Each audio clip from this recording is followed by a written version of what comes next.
नमस्कार। हामी कार्यक्रममा जुटिसकेका छौं। आज हामी यो debate in the context of COVID-19 challenge and opportunities अर्थात् कोभिड-19 को सन्दर्भमा प्राविधिक तथा व्यावसायिक शिक्षा चुनौती र अवसरको विषयमा छलफलमा जुटेका छौं। म सुदर्शन सिग्देल आजको शिक्षा साप्ताहिकको सम्पादक बोल्दैछु। हामी नियमित रूपमा यस्ता छलफलमा जुटिरहेका छौं र खास गरी प्राविधिक शिक्षाको विषयलाई हामीले विशेष रूपमा उजागर गर्दै आइरहेका छौं र आजको यो छलफलमा हामी प्राविधिक तथा व्यावसायिक शिक्षाको अवस्था अहिले के छ र यो कोरोनाको अवधिमा सबै क्षेत्र प्रभावित भइरहेको अवस्थामा पक्कै पनि यो क्षेत्र पनि प्रभावित भइरहेकै छ र यो बेला देशको नीतिले के सहयोग गर्छ, देशको कार्यक्रमले के सहयोग गर्छ, प्राविधिक शिक्षा कस्तो हुनुपर्छ, यसको अवस्था के छ, अबको उपाय के छ त भन्ने विषयमा छोटो तरिकाले हामीले निचोड निकाल्ने छौं र यसका निम्ति हामीले प्राविधिक शिक्षामा महत्त्वपूर्ण योगदान दिनुहुने व्यक्तित्वलाई हामीले आमन्त्रण गरेका छौं। सँगसँगै देशको योजना आयोगमा रहेर प्राविधिक शिक्षालाई कसरी त्यसको योजना बनाउने भनेर तय गरेर बसिराख्नु भएको व्यक्तित्वलाई बोलाएका छौं।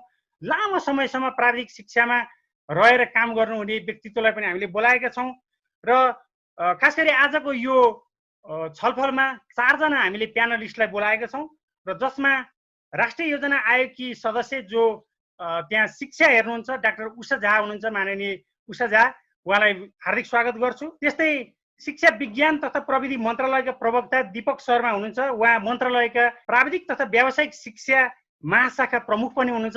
उहाँलाई म हार्दिक स्वागत गर्छु। त्यस्तै काठमाडौँ विश्वविद्यालयका संस्थापक एवं उपकुलपति प्राध्यापक डाक्टर सुरेश राज शर्मा जो सिन्धुली कम्युनिटी टेक्निकल इन्स्टिच्युटका पनि अध्यक्ष हुनुहुन्छ। उहाँ पूर्व उपकुलपति हो काठमाडौँ विश्वविद्यालयको। उहाँलाई पनि हार्दिक स्वागत गर्छु। त्यस्तै Colombo plan staff college CPSC Manila फिलिपिन्समा उहाँ महानिर्देशक हुनुहुन्छ डाक्टर रामहरि लामिछाने जो CTBT को पूर्व सदस्य सचिवज्यू पनि हुनुहुन्छ।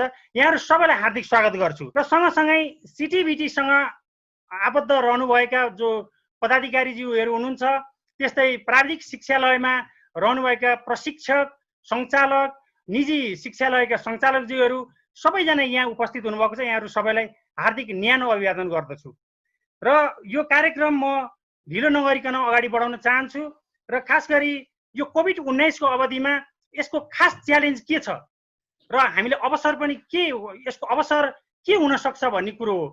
कहीँ निराश छ भने त्यहाँ आशा पनि छ र त्यो आशा कुरो के हुन सक्छ भन्ने कुरोमा हाम्रो छलफल हुनेछ र योभन्दा सबभन्दा पहिला हामीले यसको अवस्था के छ भन्ने कुरोलाई यहाँ प्रस्तुत गर्नको लागि म डाक्टर रामहरि लामिछाने जो कोलम्बो प्लान स्टाफ कलेजको महानिर्देशक हुनुहुन्छ, उहाँलाई म अनुरोध गर्छु।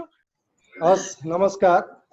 Respected Honorable Member National Planning Commission Usha Jha ma'am, Kathmandu विश्वविद्यालयका पूर्व उपकुलपति तथा CTBT का फाउन्डर फादर डाक्टर सुरेश राज शर्माज्यू, दीपक सर प्रवक्ता शिक्षा मन्त्रालय अनि पूर्व सचिव महाश्रम सरलाई पनि यहाँ मैले नाम देखिरहेको छु।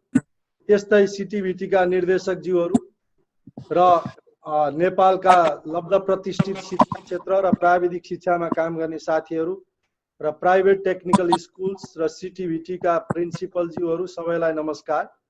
वास्तवमा यो सुदर्शनजीले भन्नुभयो र अब यो परिवेशमा जस्तो खास चाहिँ मैले एउटा छोटो 10-15 मिनटको प्रस्तुति गर्ने प्लान गरेको छु।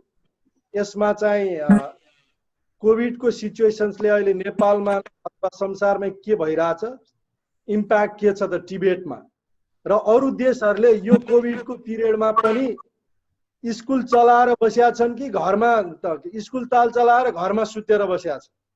त्यो कुरालाई पनि म अलिकति यहाँ हाइलाइट गरिदिन्छु किनभने त्यो द्याट इज भेरी इम्पोर्टेन्ट। कसरी कार्यक्रमहरू बढाइरहेछ र हाम्रो नेपालको अहिले प्राविधिक शिक्षामा विशेष गरी आदरणीय उषा म्याम पनि यहाँ भए हुनाले उहाँ फेरि CTBT को परिषद मेम्बर पनि हो। अलिकति पोलिसी डिस्कोर्सहरू चाहिँ पोलिसीमा चाहिँ अलिकति हामीले अब पनि सोचेनौँ भने चाहिँ टेक्निकल एजुकेसनको क्वालिटीमा चाहिँ क्वेसन्स हुने अवस्था छ। त्यसलाई पनि अलिकति म छुन्छु र म 15-20 मिनटमा सक्छु। र टपिक उहाँले दिनुभएको छ Tibet in the context of COVID-19 challenges and opportunities. र यहाँ मैले प्रेजेन्टेसन्समा चाहिँ म मुख्य गरी यो इम्प्याक्ट अफ कोभिड-19 को टिबेटमा के इम्प्याक्ट परिरहेछ र यसको च्यालेन्ज र अवसरहरू के हुन् र डिफ्रेन्ट कन्ट्रीले अहिलेको म्यानेज क्लासको लागि के इनिसिएटिभ्स गरिरहेछ र टिबेट इन नेपाल अहिलेको समग्र एउटा चाहिँ फ्याक्ट्स टिबेटको हाम्रो नेपालको अवस्था के छ र इकोनोमिक सेक्टर्स एन्ड अब यो कोभिडलाई कन्सिडर गरेर हामीले कोर्सहरू नयाँ कोर्सहरू कसरी जानुपर्छ र वे फरवर्ड यति म कभर गर्छु। धेरै ढिला नगरिकन जस्तो अरू सेक्टर जस्तै यो टिबेट पनि मोस्ट अफेक्टेड सेक्टर भएको छ अहिले कोभिडले गर्दा र के च्यालेन्ज चाहिँ अहिले के छ त भन्दा रिमेन अपरेसनल हामीले सञ्चालन गर्नु नै यसको मुख्य चुनौती भइरहेछ कसरी टिबेट कार्यक्रमहरूलाई सञ्चालन गर्ने र most of the institutions are close सबै इन्स्टिट्युटहरू बन्द छन् र किन भन्दा टिबेट चाहिँ प्र्याक्टिकल लर्निङको हिसाबले पनि फेस टु फेस क्लासहरू चाहिँ असम्भव भएको हुनाले पनि ठुलो इम्प्याक्ट छ र जस्तो उदाहरणको लागि धेरै इन्स्टिट्युटहरूले चाहिँ अहिले क्राइसिस रेस्पोन्सको काम गरिरहेछ विशेष गरी फिलिपिन्स र नेपालको कुरा गर्दा फिलिपिन्समा पनि टिबेट इन्स्टिट्युटहरूले पिपिई हेल्थ इक्विपमेन्टहरू बनाउने म्यानुफ्याक्चरिङ उद्योगको रूपमा अनि फुड प्याकेजहरू त्यहाँ चाहिँ जस्तो हस्पिटालिटी ट्रेड चलिरहेको ठाउँमा चाहिँ खानेकुराको प्याकेज बनाएर फ्रन्ट लाइनमा काम गर्ने डाक्टर नर्सहरूलाई र सेक्युरिटी फोर्सहरूलाई खाना सप्लाई गरिरहेको पनि काम गरिरहेछ पोलिटेक्निक इन्स्टिट्युटहरूले। अब नेपालमा त कतिपय इन्स्टिट्युटहरू क्वारेन्टाइनको रूपमा प्रयोग भइरहेको अवस्था छ तर धेरै कन्ट्रीहरूले चाहिँ डिस्टेन्स लर्निङमा क्लास सुरु गरिरहेको अवस्था छ र अब यसले हामीले जब लसको कुरा गर्यौं भने कोभिड-19ले गर्दाखेरि ग्लोबल्ली अहिलेसम्ममा 400 मिलियन फुल टाइम जब लस्ट भइरहेछ टोटल इम्प्लोइमेन्टको 14%। त्यस्तै गरी हामीले एसिया पेसिफिक रिजनमा हेर्यौं भने 235 मिलियन चाहिँ फुल टाइम जब लस भइसकेको छ यो आईएलओ मोनिटर कोभिड-19 5th एडिसनले देखाएको फिगर हो। त्यस्तै गरी अब हामीले नेपालमा हेर्यौं भने आईएलओ को एउटा स्टडीले 3.7 मिलियन वर्कर्स चाहिँ रिस्कमा देखाइरहेछ र अबाउट 60% जब लस। यूएनडीपीले 26 मे 2020 मा निकालेको एउटा रिपोर्टमा के भन्छ भने नेपालमा चाहिँ अहिले 83% इन्फर्मल सेक्टरमा काम गरिरह र त्यसमध्ये भनौँ न 60% को चाहिँ जब लस भएको अवस्था भन्छ। यो चाहिँ ओभरअल जब लसको सिचुएसन। त अब इम्प्लोइमेन्ट स्ट्याटस हामीले हेर्ने हो भने र नेपालको ड्यू टु कोभिड-19 को कन्टेक्स्टमा अहिले हाम्रो नेपालको चाहिँ यो सेक्टर्सहरू चाहिँ डिक्लाइनिङ अवस्थामा छ। मैले यहाँहरू सबै विदितै हुनुहुन्छ जस्तो tourism sector, transportation sector, handicrafts, governments र म्यानुफ्याक्चरिङ चाहिँ हाइली इफेक्टेड एरिया हो भने यता एग्रिकल्चरमा चाहिँ agriculture, agro forestry, energy, construction र सर्भिस सेक्टर चाहिँ इम्प्लोइमेन्ट राइजिङ छ। यो कोभिडले गर्दा यो सेक्टर्सहरूको इम्प्लोइमेन्ट अपर्च्युनिटी मतलब बढ्दो अवस्थामा छ र अब यसमा हामीले च्यालेन्ज र अपर्च्युनिटी हेर्यौं भने कोभिडले दुईटै कुरा छ, च्यालेन्ज पनि छ अपर्च्युनिटी पनि छ। जस्तो च्यालेन्ज चाहिँ difficulty to manage additional inadequate जस्तो थप यो वर्कफोर्स चाहिँ भनौँ न म्यानेज गर्नलाई गाह्रो छ किनभने नेपालको सन्दर्भमा अहिले रेगुलर अराउन्ड 5-6 लाख चाहिँ मान्छे बजारमा आउने वर्कफोर्स त्यसको अलावा फरेन इम्प्लोइमेन्टबाट फर्केकाहरू अब हुन त आँकडा यहाँ मान्य सदस्यज्यू नै हुनुहुन्छ आँकडा त 10-12 लाख भने पनि अहिलेसम्म 3-4 लाख मान्छे फर्केको अनुमान छ र त्यो दुईटै वर्कफोर्सलाई म्यानेज गर्नु एउटा च्यालेन्ज हो। सँगसँगै अपर्च्युनिटिज के छ त भन्दा हामीले स्किलिङ नयाँ स्किल्स प्रोग्राम र तिनीहरूलाई भनौँ न भइरहेकोलाई रिस्किलिङ अपस्किलिङ विथ न्यू टेक्नोलोजी त्यो हाम्रो लागि अपर्च्युनिटी हो किनभने विदेशबाट फर्केकाहरूलाई हामीले अपस्किलिङ र रिस्किलिङ गर्न सक्यौं भने they will be convert as assets for the labour market लायबिलिटिजको रूपमा रहँदैन त्यो चाहिँ उनीहरूसँग सर्टेन स्किल्सहरू अलरेडी छ। त्यसकारण तीनटै कुरा स्किलिङ रिस्किलिङ र अपस्किलिङलाई सँगै लानुपर्छ। अर्को च्यालेन्ज एक्जिस्टिङ इम्प्लोइमेन्ट अपर्च्युनिटी जुन अहिलेको फिगर मैले देखाएँ ग्राफ घटिरहेछ तर सँगसँगै न्यू इम्प्लोइमेन्ट सेक्टर पनि इमर्ज भइरहेछ। अघि मैले भने नि agriculture tourism agriculture agro forestry कन्स्ट्रक्सनहरूमा चाहिँ न्यू इम्प्लोइमेन्ट सेक्टरहरू चाहिँ इमर्ज भइरहेको अवस्था पनि छ। त्यस्तै गरी हामीले new demand of quality skills program चाहिँ एउटा च्यालेन्ज हो हाम्रो लागि। अबको क्वालिटी स्किल्सको चाहिँ न्यू प्रोग्राम चाहिँ एड्रेस गर्नु च्यालेन्ज हो। सँगसँगै अब चाहिँ more funding from government and development partners अहिलेको यो कोभिडले गर्दा टिबेटमा चाहिँ मोर फन्डिङ आउनेवाला छ। जस्तो अहिले हाम्रै सरकारले भनौँ न धेरै टिबेटमा चाहिँ बजेट छुट्याइरहेछ तालिम गर्न, तर त्यो तालिम कस्तो चल्छ भन्ने मात्रै प्रब्लम हो, कसरी चल्छ भन्ने मात्रै, नभए funding is not the problem. Similarly अब लिङ्केज विथ इन्टरप्राइज चाहिँ अहिलेको केसले गर्दा फेस टु फेस अब इन्टरप्राइजसँगको लिङ्केज चाहिँ हाम्रो लागि विशेष च्यालेन्ज छ नेपालमा। तर सँगसँगै अब यो कोभिडले के पनि सिकायो भने इन्टरप्राइज बेस्ड र अप्रेन्टिसिप ट्रेनिङको स्कोप चाहिँ धेरै छ, किनभने अहिले इन्टरप्राइज बेस्ड र अप्रेन्टिसिप ट्रेनिङ चाहिँ प्राय यो एसिया पेसिफिक रिजनको कन्ट्रीहरूमा रोकिएको छैन। किन भन्दा त्यहाँ क्राउड हुँदैन, 2 जना 4 जना इन्डस्ट्रीमा गएर काम गर्दाखेरि कोभिडले गर्दा पनि लर्निङ चाहिँ कन्टिन्यू छ। अब सम इनिसिएटिभ जस्तो फिलिपिन्समा चाहिँ यो टेस्डा भनेको टेक्निकल एजुकेसन मिनिस्ट्री हो, टेस्डा अनलाइन प्रोग्राम कन्टिन्यू छ, विशेष गरी यो विषयहरूमा information technology, tourism, agriculture, electronics, automotive, heating, ventilation and air condition र ट्रेनर्स मेथोडोलोजी 1 and 2 भन्छ। यो चाहिँ अनलाइन कोर्स कन्टिन्यू चलिरहेछ, कुनै पनि प्रोग्राम रोकिया छैन। नेपालमा पनि यदि हामी गर्न चाहन्छौँ भने this site is free, online free program हो, जो कोहीले पनि यो युज गर्न सक्छ। त्यस्तै इन्डियामा हेर्नुभयो भने स्वयं गभर्मेन्ट यो भन्ने पोर्टल छ, यो पनि हामीले युज गर्न सक्छौँ। त्यस्तै diksha.government.india अनि ई पाठशाला, त्यस्तै गरी स्वयं राभा गभर्मेन्ट 32 डिफ्रेन्ट टेलिभिजन च्यानलहरूले चाहिँ इन्डियामा टिबेट प्रोग्राम चलाइरहेछ भनेपछि उनीहरूले पनि कार्यक्रम रोकेको छैन। यो सिङ्गापुरमा हेऱ्यौँ भने चाहिँ सिङ्गापुरले के गरेछ त भन्दा जुन 2 देखि चाहिँ सेफ रिओपनिङ गरेछ क्याम्पसको, प्राय गरी होम बेस्ड लर्निङ गरेछ करेन्ट स्टुडेन्ट्सहरूलाई, र त्यसलाई चाहिँ 2 ग्रुपमा डिभाइड इन्टु 2 ग्रुप गरेछ, एउटा अन क्याम्पस एउटा होम बेस्ड लर्निङ, ताकि क्राउड नहोस् भनेर। र ग्रेजुएसन सेरेमोनी जुलाईको सबै क्यान्सल गर्यो र all face to face short courses class cancel गरेछ। तर रेगुलर डिप्लोमा प्रोग्राम्सहरू चाहिँ रन गरिरहेको अवस्था छ। बांग्लादेश सरकारले पनि डिस्टेन्स लर्निङ बांग्लादेश टेलिभिजन र रेडियोबाट यसरी स्केड्युलै बनाएर हरेक प्रोग्रामलाई उनीहरूले टाइम एलोकेट गरेर राष्ट्रिय प्रसारणबाट चलाइरहेछ। किनभने बांग्लादेश र नेपालको सायद चाहिँ भनौँ न यो रिमोटनेसहरू खासै फरक पर्दैन, त्यसकारण नेपालमा पनि हाम्रो रेडियो टिभीहरूबाट अथवा डिस्टेन्स मोड, किनभने अनलाइन त सम्भव छैन नेपालमा वेबसाइटको कारणले, इन्टरनेट फेसिलिटी, तर यो गर्नु पर्थ्यो, हामी गरिरहेको छैनौँ। त्यस्तै गरी थाइल्यान्डले पनि भोकेसनल एजुकेसन डिपार्टमेन्टको टेलिभिजन च्यानल 53बाट अनलाइन कोर्सहरू चलाइरहेछ र आइसिडिएल भनेको नेसनल त्यो टेलिकम्युनिकेसन्सबाट उनीहरूले गभर्मेन्ट र टेलिकम्युनिकेसन कम्पनी मिलेर नर्मल क्लासहरू चाहिँ उनीहरूले चलाइरहेछ डिजिटल टेक्नोलोजी। मलेसियाको एप्रोच अलि फरक छ, managing all subjects online class specially knowledge part. Semester 1 लाई अनलाइन इन क्याम्पस गरेछ थ्योरी क्लास, सेमेस्टर 2 र 3 को अनलाइन अफ क्याम्पस गरेछ, सेमेस्टर 4 र 5 लाई चाहिँ उनीहरूले face to face practical class चाहिँ फेस टु फेस इन्स्टिच्युटमा पोलिटेक्निकमा गराइरहेछ, र सेमेस्टर 6 लाई चाहिँ इन्डस्ट्रियल अट्याचमेन्ट छ। र अगस्तदेखि नोभेम्बरलाई उनीहरूले नयाँ विद्यार्थीको भर्ना रजिस्ट्रेसन अनलाइनबाट गरिरहेछ। भनेपछि उनीहरूले यसरी चाहिँ भाग लगाएर कुनै पनि प्रोग्राम बन्द गरेको अवस्था छैन। They are continuously implementing all टिबेट प्रोग्राम्स।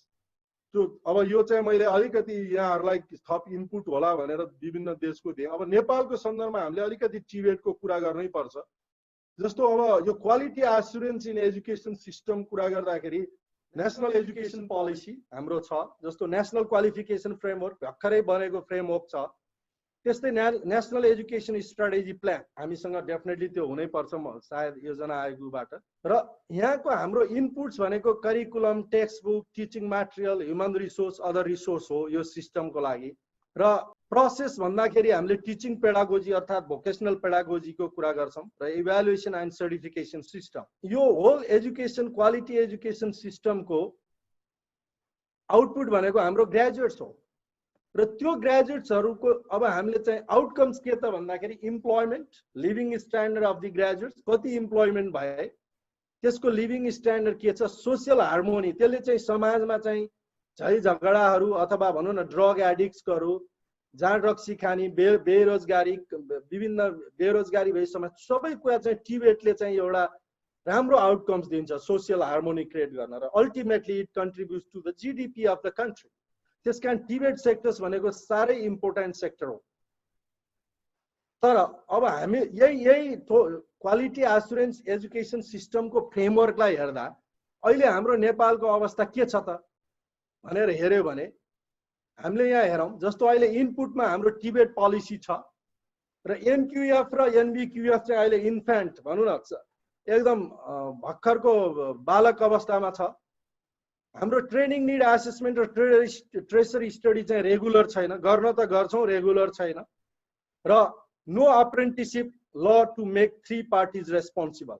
र अहिले नेपालमा चाहिँ हामीले किनभने अहिलेको कोभिडले गर्दा चाहिँ अप्रेन्टिसशिप एजुकेसन इन्डस्ट्री बेस्ड एजुकेसन चाहिँ धेरै महत्त्वपूर्ण देखाइरहेछ, तर हामी कहाँ चाहिँ अप्रेन्टिसशिप ल नै छैन र यो एउटा अवस्था छ। किनभने मैले यहाँ श्रद्धेय मान्यज्यू र अलि हाई लेभल अफिसियल्सहरू सिटिभिटी डाइरेक्टर मन्त्रालयको सहसचिव सबै भए हुनाले this is very important aspects. र अब हामीले यहाँ हेऱ्यौँ भने इम्प्लिमेन्टेसन हाम्रो चाहिँ इनपुट प्रोसेस पार्ट हेऱ्यौँ भने मेनी प्लेयर, हामी धेरै प्लेयर छौँ, धेरै मन्त्रालयले चलाइरहेछौँ र प्रोग्राम हाम्रो 1 वर्षभन्दा कमलाई भोकेसनल स्किल ट्रेनिङ र टिएसएलसी भर्खरै यसलाई प्री डिप्लोमा भनेर नामाकरण गरेको छ क्यारे सिटिभिटीले र डिप्लोमा र +2 प्रोग्रामहरू मार्फत यो टिबेट प्रोग्राम चलिरहेको अवस्था छ। जस्तो प्रोभाइडर्स हेऱ्यौँ भने अराउन्ड 50-50 छ अहिले पब्लिक र प्राइभेटको। पहिला त 90% प्राइभेट थियो, पब्लिक कम थियो। त्यस्तै गरी अहिले हाम्रो कम्पिटेन्सी असेसमेन्ट टिबेटमा कम्पिटेन्सी असेसमेन्ट हुनुपर्ने अहिले हामीसँग no competency assessment. Similarly no industry based learning for diploma. अहिले सबै देशमा हेर्दाखेरि डिप्लोमामा पनि यो अन द जब ट्रेनिङ अथवा इन्टर्नसिप लास्ट सेमेस्टर गर्न पर्ने रहेछ, तर हामी कहाँ डिप्लोमामा इन्टर्नसिप छैन, जसले गर्दा रियल क्वालिटी यो टेक्निकल पार्ट चाहिँ प्र्याक्टिकल नलेजमा चाहिँ ग्याप देखिरहेछ नेपाल। र अब हामीले यो हेऱ्यौँ भने यता हाम्रो आउटपुट हेऱ्यौँ भने एक्सपान्सन अहिले अब हाम्रो मान्य सदस्यज्यू त परिषदको सदस्य नै हुनुहुन्छ सिटिभिटीको पनि। प्रोग्राम एक्सपान्सन यसरी भइरहेछ, तर हामीले रियल फिगर हेऱ्यौँ भने सिटिभिटीको डाटालाई मैले केलाउँदाखेरि लास्ट 5 इयर्समा विद्यार्थी सङ्ख्या 48,000बाट बढेको छैन, तर संस्था चाहिँ 200% बढिसक्यो। भनेपछि ती संस्थाहरूमा 2 जनादेखि 11 जना पढ्ने सामुदायिक विद्यालयहरू 20औं छन् र सिटिभिटीका स्कुलहरूमा पनि 40 जना विद्यार्थी पुगिरहेको अवस्था छैन भने के यो संस्था थपिरहने बेला हो त? That is the very very challenging questions for quality.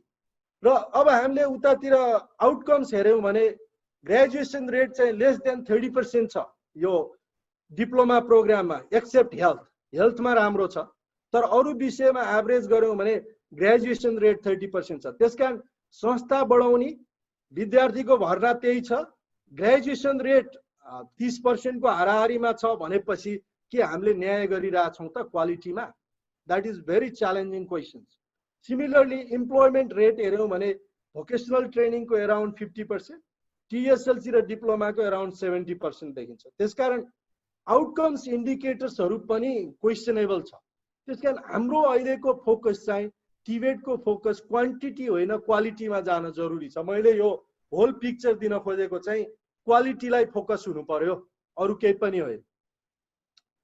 र यो किन भइरहेछ त? White outputs and outcomes of Tibet is low, contradicting structure. किन भन्दा जहिले पनि हामी एउटा संस्था बनाउँछौँ, त्यो संस्थाले अनुभव हासिल गर्छ।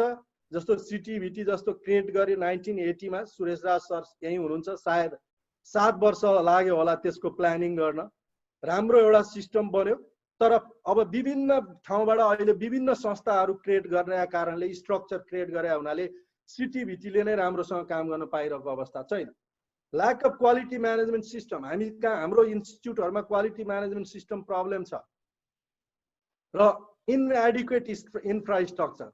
हाम्रो टेक्निकल स्कुल अहिले यो अरू देशको हेर्दाखेरि वास्तवमा हामीले धेरै मिस्टेक गरिरहेछौँ। हामी कहाँ इन्फ्रास्ट्रक्चरै हुँदैन, भवन नै हुँदैन, अनि 2 जना स्टाफ पठाएर 9 वटा प्रोग्राम डिप्लोमा दिएर हामी नमुना पोलिटेक्निक भनिरहेछौँ। त्यसरी हामी अगाडि बढिरहेछौँ। सेलेक्सन सिस्टम कलेक्सन छ। अहिले अधिकांश इन्स्टिट्युटहरूले सेलेक्सनै गर्दैन, कलेक्सन हो।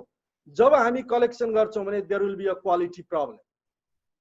अनि ह्युमन रिसोर्स म्यानेजमेन्ट एकदम विक छ। किन भन्दा जस्तो प्रिन्सिपल अहिले सिटिभिटीमा माफ गर्नु होला, सिटिभिटीमा हेर्यो भने अहिले प्रिन्सिपल मात्रै भेटिन्छ, इन्स्ट्रक्टरै भेटिँदैन।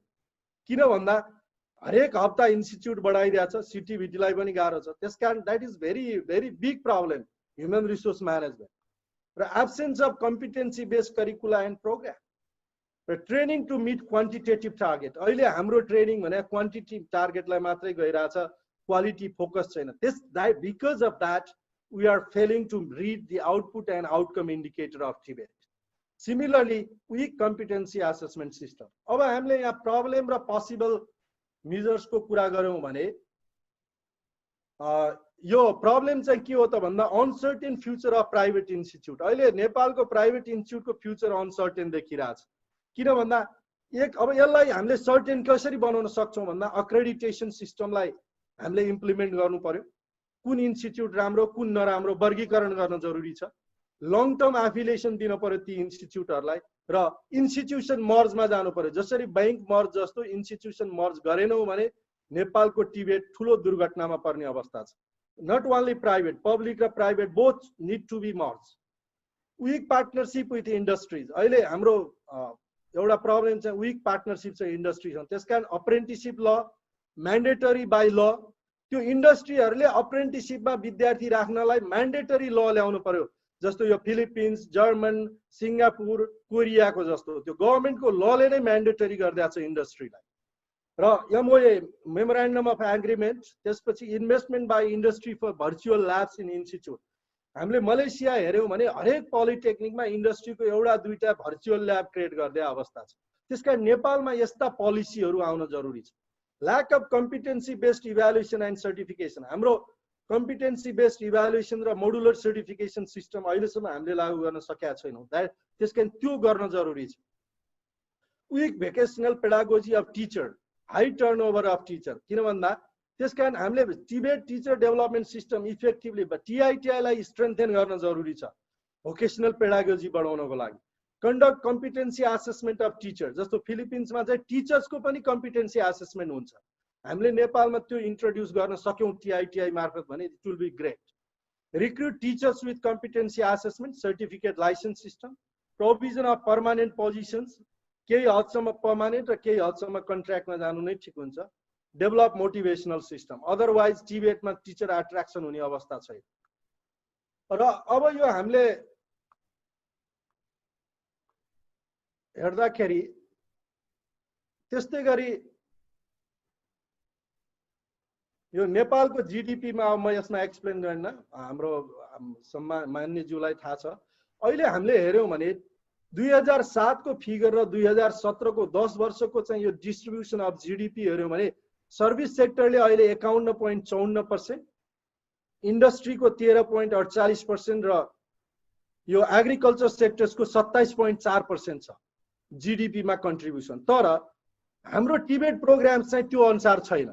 त्यसकारण अहिलेको टिबेटलाई यो कोभिडलाई समेत कन्सिडर गर्दा हाम्रो टिबेट प्रोग्राम्सहरु चाहिँ मोर एग्रिकल्चर फोकस। किनभने स्किलिङ, अप स्किलिङ र रिस्किलिङको कन्सेप्टमा एग्रिकल्चर चाहिँ नेपालको लागि पोटेन्शियल भएको हुनाले जस्तो सीड प्रोडक्सन्सका, food and dairy products, farming, harvesting, distribution जस्तो नेपालमा प्रब्लम नै अहिले डिस्ट्रिब्युसन र स्टोरेज, प्याकेजिङ र ट्रान्सपोर्टेसन स्किल्स दिने खालको कम्प्रिहेन्सिभ ट्रेनिङ प्रोग्राम डिजाइन गर्न जरुरी छ। जस्तो जुम्लाको स्याउ सिजनमा कुहिन्छ, अफ सिजनमा हामी त्रिबल रूपमा चाहिँ स्याउ इन्डियाबाट किन्छौं।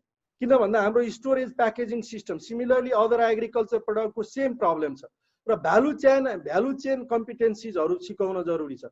अब सर्भिस सेक्टर्समा यो विभिन्न छन्, म धेरै समयले गर्दा धेरै भन्दिन। जस्तो मान्य उषा झाज्यूलाई म के अनुरोध गर्न चाहन्छु भने गभर्नमेन्टले एउटा के इन्टरभेन गर्न पर्यो भने 753 वटा नै स्थानीय निकायमा कम्तीमा 20 जनालाई बार्बर ट्रेनिङ अहिले गर्यौं भने अब केटाहरुले काम गर्दैन भने केटीहरुलाई दिएर ब्युटिशियन र बार्बर नेल स्पा गर्यौं भने कम्तीमा 15,000 नेपालीले काम पाउँछ। हामीले त्यसबाट वर्षको 12 अरब रुपैयाँ चाहिँ विदेशीबाट जोगाउँछौं। एउटा सिम्पल एक्जाम्पल।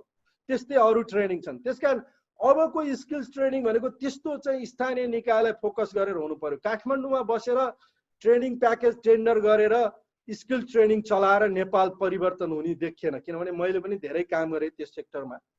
त्यस्तै गरी एग्रो फरेस्ट्रीमा चाहिँ bamboo products, herbal farming, forest based vegetable, अब हाम्रो सिटिभिटीले यस्ता कोर्सहरू डेभलप गर्न जरुरी छ जसले अहिलेको कोभिडको चाहिँ लेबर मार्केटलाई एड्रेस गर्न सक्छ।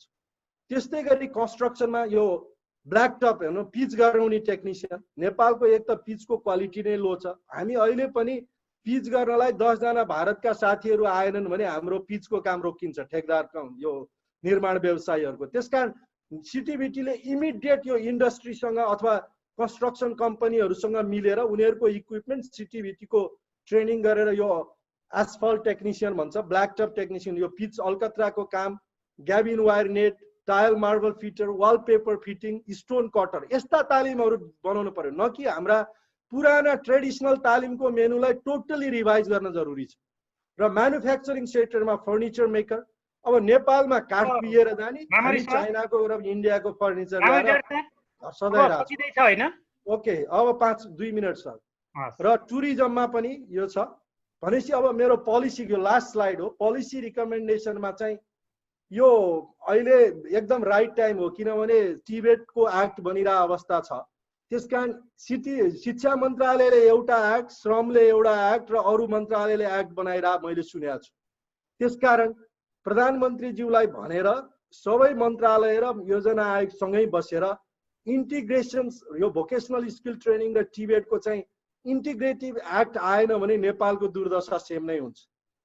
सिमिलरली अहिलेको नयाँ एक्टको ड्राफ्टमा चाहिँ यो सिटिभिटीको नाम अलिकति परिवर्तन भएको छ, आशय त राम्रै हो, तर यो इन्टरनेसनल मार्केटमा सिटिभिटीको ब्रान्डिङ भइसक्या हुनाले त्यो लास्टको स्किल्स ट्रेनिङ भन्ने चाहिँ स्किल डेभलपमेन्ट ट्रेनिङ भन्ने नजोडेर council for technical and vocational education and training, अलिकति यो टिबेट र टिइभिटी चाहिँ फरक हुन्छ। अहिले सबै ठाउँमा यही प्र्याक्टिस भएको हुनाले सिटिबेट भनौँ अथवा फुल फर्म सर्ट फर्ममा चाहिँ सिटिभिटी नै भनेर राख्दा पनि फरक पर्दैन।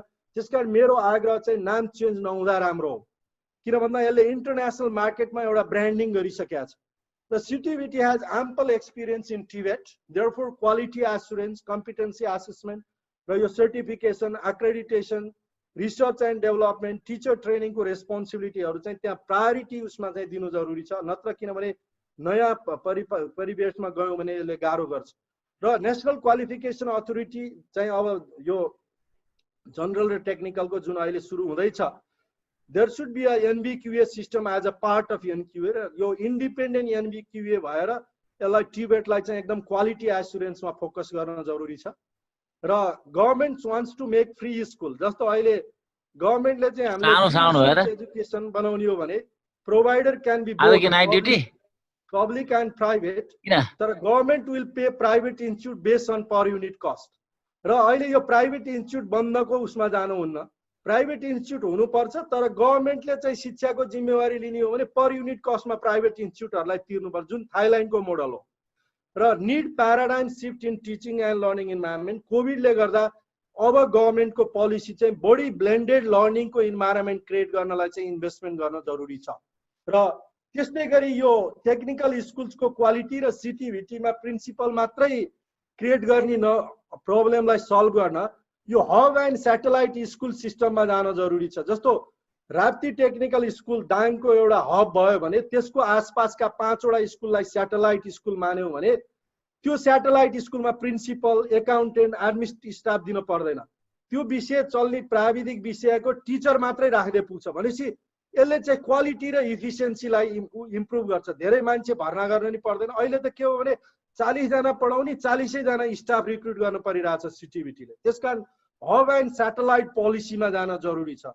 र अन्त्यमा यो वे फरवर्ड टु एड्रेस कोभिड-19, यो इमिडिएट रेस्पोन्स हामीले अरू देशको हेरिहाल्नु भयो। हामीले नेपालमा अहिले शिक्षाको सबै कुरा बन्द गरेर बसेका छौँ। त्यसकारण यो शैक्षिक वर्षलाई चाहिँ ल्याप्स हुन दिनुहुन्न। हामी विद्यार्थी, हाम्रा छोराछोरी पनि हुन्, त्यसकारण counselling, distance class, online offline, virtual and industry based practical class र कम्प्लिसन अफ एक्जामिनेसन यो चाहिँ इमिडिएट रेस्पोन्समा गर्नु जरुरी छ। अब यो सर्ट टर्ममा चाहिँ रिओपनिङ प्लान, जस्तो plan for reopening, shift alternate day, teacher training, blended learning, यो चाहिँ हाम्रो सर्ट टर्म प्लानमा हुनु जरुरी छ। र नर्मल ओपनिङ जब पोस्ट कोभिडको अवस्थामा चाहिँ लङ टर्ममा हामीले अब नयाँ पोलिसी, किन भन्दा यो कोभिडले सिकाइदिया हुनाले ब्लेन्डेड लर्निङ इन्भाइरोमेन्ट गर्न जरुरी छ, त्यसको लागि we need policy, curriculum revision हुन जरुरी छ, इनोभेसन इन लर्निङ इन्भाइरोमेन्ट र एचआर कम्पोजिसन, र no traditional lengthy decision making, जस्तो फाइल पठाएर एउटा निकायबाट अर्कोमा फाइल पुग्न 3 महिना कुर्न हुन्न कि डिसिजन गर्ने 4वटै निकाय राउन्ड टेबलमा बसेर फास्ट डिसिजन गर्न जरुरी छ, otherwise we can't address the कोभिड-19 case. Thank you very much. हस्, धेरै धेरै धन्यवाद रामरी लामिछानेज्यूलाई।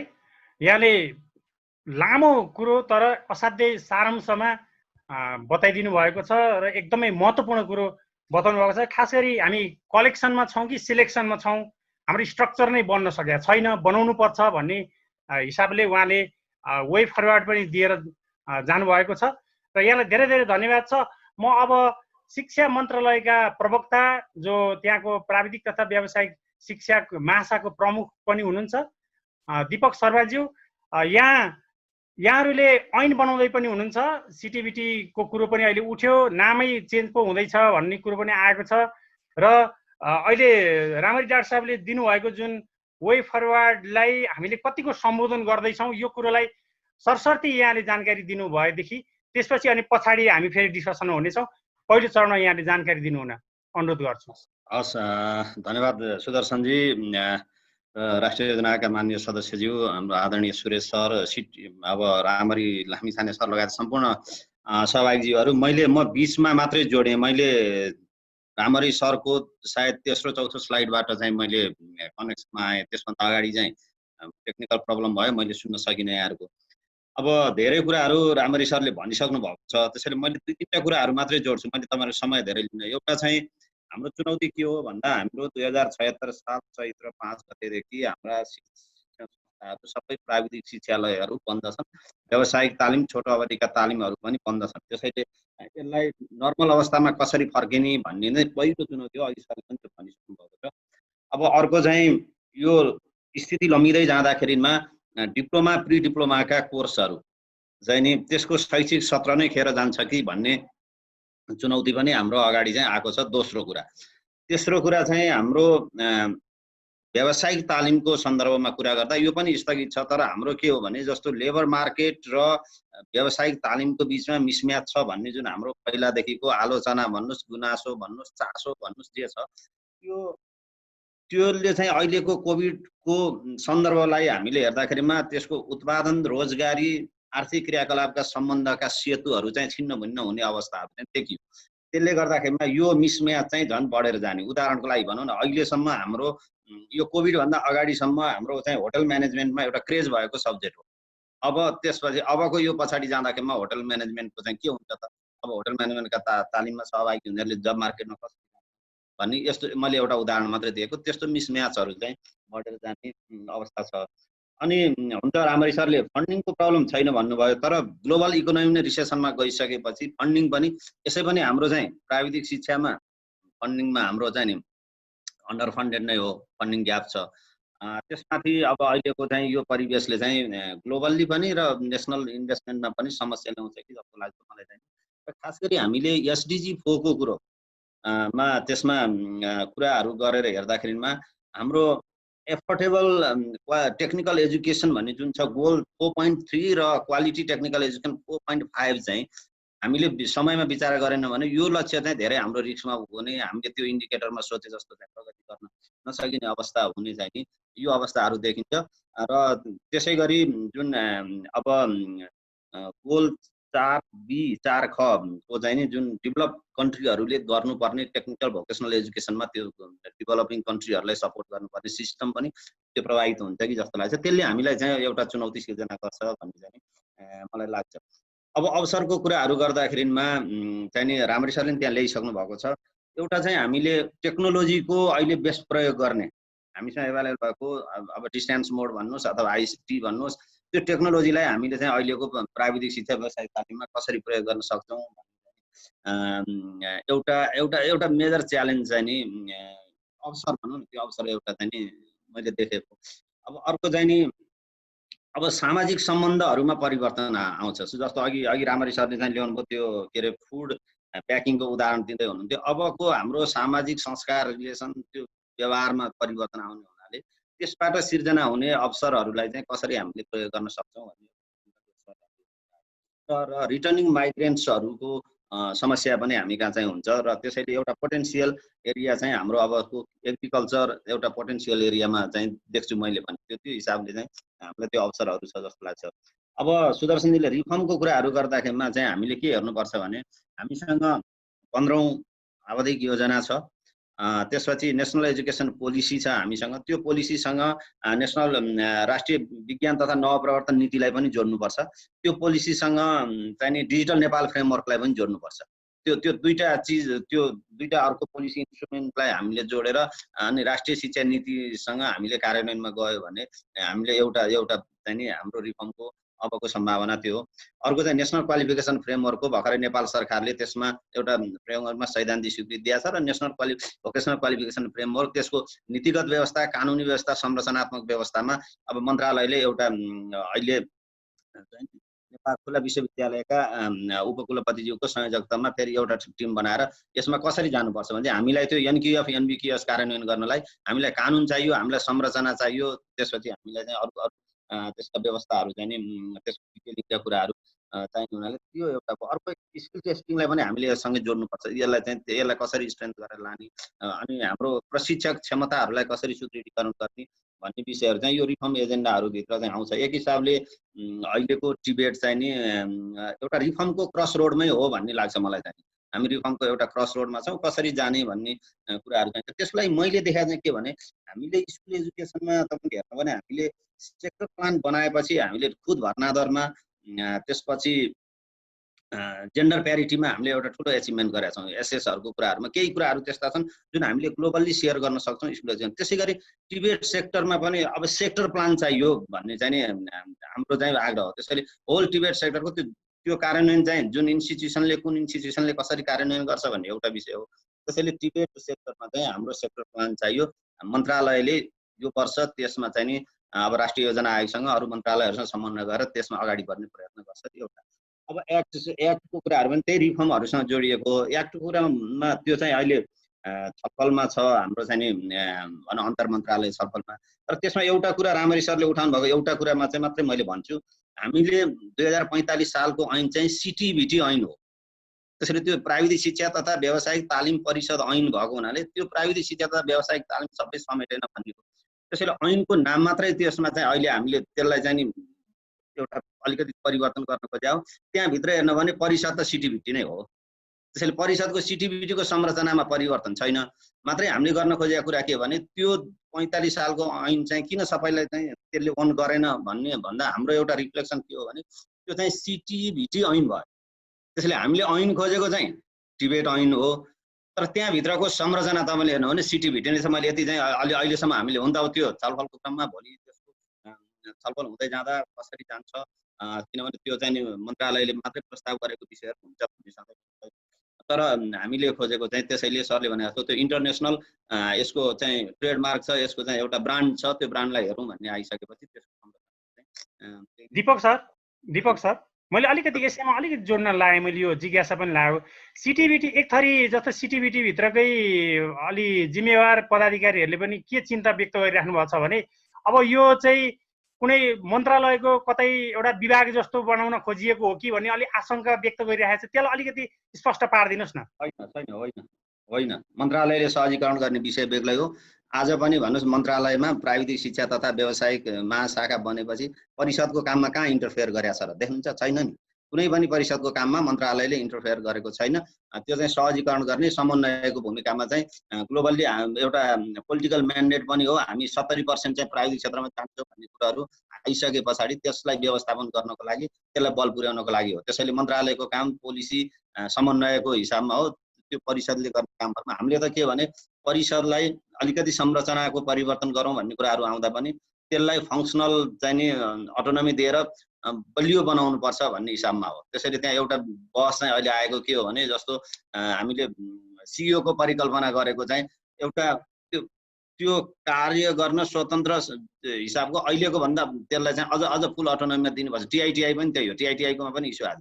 टिआइटिआई पनि हामीले चाहिँ नि अहिलेको जुन समस्या छ त्यहाँभित्रको त्यो समस्यालाई एड्रेस गरेर त्यसलाई मोर प्रोफेसनल बनाउनुपर्छ भन्ने हिसाबमा चाहिँ त्यसैले त्यो चाहिँ अब तपाईँले भनेका कुराहरू जति बाहिर आएका छन् त्यसमा चाहिँ त्यो सत्यता छैन।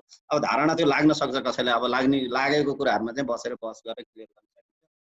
मैले अहिले यति नै भने, अब पछि बिचमा केही भने जोड्नु। हस्, दीपक सरलाई धेरै धेरै धन्यवाद। उहाँले केही कुराहरू स्पष्ट पनि पार्नु भएको छ। हाम्रो दीपक शर्मा सर अनि त्यसपछि रामरी सरको जुन प्रस्तुति, यो दुवै कुरा सुनिसक्नु भएको छ र यो प्राविधिक शिक्षामा लामो समयदेखि त्यसमा अनुभव प्राप्त गर्नुभएको प्राध्यापक डाक्टर सुरेश राज शर्माज्यू, जो काठमाडौँ विश्वविद्यालयको पूर्व उपकुलपति पनि हुनुहुन्छ, त्यसको संस्थापक हुनुहुन्छ र उहाँ अहिले पनि यो प्राविधिक क्षेत्रमा काहीँ न काहीँ उहाँ टचमा हुनुहुन्छ र म खास गरी उहाँ सिन्धुली कम्युनिटी टेक्निकल इन्स्टिच्युटको अध्यक्ष पनि हुनुहुन्छ। यहाँले सुन्नुभयो नीतिहरू बन्नुपर्ने छ, सरकारको तयारी यो छ भन्ने भयो। के लाग्छ यसमा, यहाँको अनुभवले के भन्छ? त्यो अनुभव अनुसारको अहिलेको सिटिभिटी अथवा यो प्राविधिक क्षेत्र चाहिँ अगाडि बढिरहेको छ कि छैन? यो पेन्डेमिक स्थितिमा अझ सिटिभिटीलाई यो बाटोमा हिँड्यो भनेदेखि राम्रो हुने थियो, प्राविधिक शिक्षा र व्यावसायिक शिक्षा यो हिसाबले जानुपर्छ भन्ने मार्गदर्शन यहाँको के छ? डाक्टर सुरेश राज शर्माज्यू। ल, यो मलाई पनि यो भन्न मौका दिनुभयो।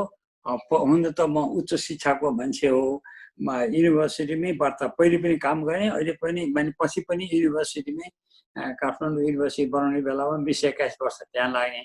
त्यस कारणले यो टिबेट सेक्टरको म त्यत्रो एक्सपर्ट त होइन, तर त्यो सिटिभिटी बनाउने बेलामा चाहिँ म इन्भल्भ भएको थिएँ र त्योभन्दा पहिले यसलाई कस्तो किसिमको संरचना चाहिँ हुन्छ र जति संरचना बनायौँ त्यो अनुसार अपरेसनल लेभलमा चाहिँ हामीले लग्न सकेको थियौँ। त्यो चाहिँ अलिकति त्यसलाई मध्यनजर गरौँ। अब रामहरिजीले थुप्रै कुरा भनिसक्नु भएको छ, नेपालको पनि भन्नुभयो, बाहिर विदेशमा के छ, हाम्रो रिजनमा के छ, सबै कुरा हाइलाइट भइसक्यो। अनि अहिले आएकोमा अब अलिकति उहाँहरूले कभर गरेको कुरामा त म पनि पुरा सहमत छु। अब 2-3टा कुरा चाहिँ म भनिहाल्न खोज्छु। हामीहरूको नेपालमा एउटा प्लानिङ चाहिँ असाध्यै धेरै गर्न खोज्छौँ। एकपल्ट बनाएको प्लानिङलाई अर्को प्लानिङ गर्ने बेलामा त्यसलाई व्यवस्था पनि गर्न खोज्छौँ। प्लानिङ भन्ने चाहिँ टु मच अफ प्लानिङ हुन थाल्यो। प्लानिङ पछि अपरेसन लेभलमा पनि पुग्दैन थियो, अपरेसन पछि इभ्यालुएसनमा पनि पुग्दैन थियो। अझ हाम्रो टिबेट सेक्टरमा त एक्रेडिटेसनमा त्यो लेभलसम्म पनि पुगेको छैन। हामीहरू चाहिँ अहिले कहाँ हराएको छौँ। अब इम्प्लिमेन्ट गर्छौँ भन्छौँ, अब हामीलाई धेरैलाई रोजगारी दिनु परेको छ भन्ने कुरा आएको छ। अहिले हाम्रो सबभन्दा ठुलो कन्सर्न त्यहाँ हो। तर रोजगारी भन्दा पहिले स्किल त हुनु पर्यो नि। क्वालिफिकेसन नभएको मान्छेलाई कसरी काम के गर्ने भन्ने कुरालाई ठेगान नभएको मान्छेलाई के रोजगारी दिने? अब त्यसले रोजगारी दिनु भन्ने बित्तिकै स्किल दिनु पर्यो। स्किल दिइसकेपछि त्यो स्किल दिएको मान्छेलाई युज गर्नु पर्यो। हामीले स्किललाई चाहिँ अहिलेसम्म त्यति भ्यालु गरेका छैन। नेपालमा एकाडेमिक क्वालिफिकेसनलाई नै बढी भ्यालु गरेका छौँ। त्यस कारणले स्किलमा चाहिँ राम्रो मान्छे पढ्न धेरै आउन खोजिरहेका छैन। त्यस कारणले स्किललाई भ्यालु गरौँ। त्यसको भ्यालु गर्नुको निम्ति अब हामीले के गर्ने त एउटा सानो उदाहरण भन्छु म। अब धेरै मान्छेलाई ट्रेनिङ गर्नु पर्यो। अब के गर्ने त धेरै मान्छेलाई धेरैवटा इन्स्टिच्युट खोलिदिने हो कि एउटै अब हामीलाई इन्स्ट्रक्टर नै छैन ट्रेनिङ दिनको लागि, क्वालिफाइड इन्स्ट्रक्टर छैन भनेदेखि सबभन्दा पहिले चाहिँ कसरी क्वालिफाइड इन्स्ट्रक्टरको जमात तयार गर्ने हो, सिकाउने मान्छेको जमात बनाउनु पर्यो पहिले। त्यसमा प्रायोरिटी दिनु पर्यो। संस्था मात्रै बनाएर हुँदैन, त्यो संस्थामा काम गर्ने मान्छे तयार गरिदिनु पर्यो नि पहिले। त्यस कारणले स्किल इन्स्ट्रक्टर बनाऊ। त्यो इन्स्ट्रक्टरलाई 1 सिफ्ट होइन 2 सिफ्ट 3 सिफ्ट चलाउनु पर्छ। अब टेक्निकल ट्रेनिङमा हामीलाई यति मान्छे चाहिएको छ भनेदेखि बिहान 6 बजेदेखि 10-11 बजेसम्म ट्रेनिङ गरौँ, त्यहाँबाट 5-4 बजेसम्म ट्रेन गरौँ, 9 बजेसम्म ट्रेन गरौँ, त्यसलाई कसले रोक्छ यहाँ?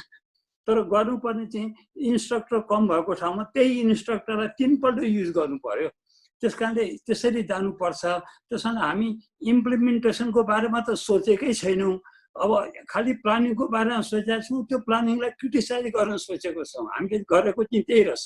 त्यस कारणले हामीले प्लान गरिसकेपछि चाहिँ प्रिपेरेसन हुनु पर्यो। त्यसलाई इम्प्लिमेन्ट गर्नुभन्दा पहिले प्रिपेरेसन हुनु पर्यो। त्यो प्रिपेरेसन सबभन्दा पहिले इन्स्ट्रक्टर तयार गर्ने प्रिपेरेसन हुनु पर्यो, फेसिलिटी बनाउने प्रिपेरेसन हुनु पर्यो, फेसिलिटीको युज गर्ने प्रिपेरेसन हुनु पर्यो। यो कुरामा चाहिँ हामीहरूको अहिलेसम्मको काम गराइको ढर्रा चाहिँ मिलेको छैन। मुख्य कुरा गर्ने इन्टेन्सन त राम्रो छ, तर ढर्रा चाहिँ मिलेको छैन। त्यो चाहिँ मलाई अलिकति वरिले त्यसमा लाग्छ। अब म अर्को एउटा सानो कुरा भन्छु। अब त्यो मान्छेलाई ट्रेनिङ गर्नु पर्यो भनेदेखि कुन क्वालिफिकेसन भएको मान्छेलाई कुन ट्रेनिङ दिने त्यो पनि विचार गर्नु पर्यो। सबभन्दा मान्छे जब चाहिएको मान्छे तल्लो वर्गमा छ।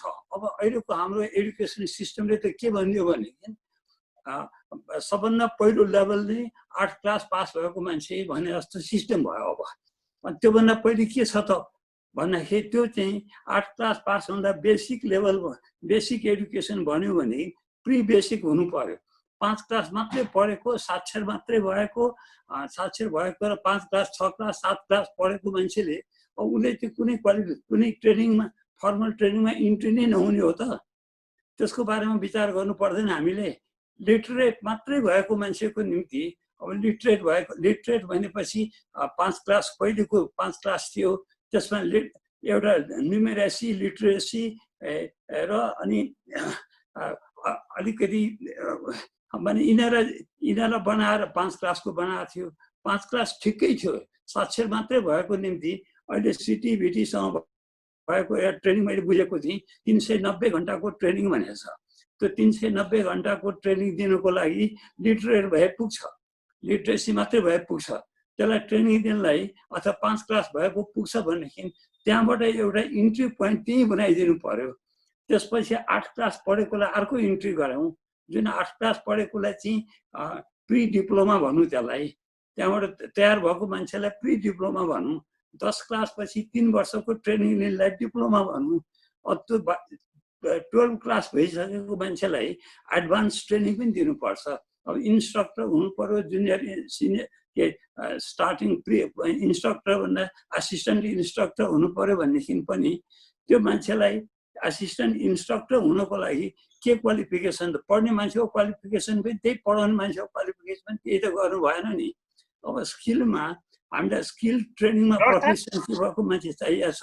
अब एकाडेमिक ट्रेनिङ भएको मान्छेलाई चाहिँ चिनेर बनाएको छौँ भनौँ न। सर जसरी हजुरले भन्नुभयो यो एडभान्स स्किलमा पनि जान सकिन्छ डिप्लोमा पछि भन्ने जुन कुरो गर्नुभयो, तर वास्तवमा यो सिटिभिटीको डिप्लोमा त पढिसकेपछि त्यो स्किल भइसकेको मान्छे र उच्च शिक्षासँगको जुन ब्रिजिङ छ नि यो ब्रिजिङमा पनि अलिकति क्वेसन छ।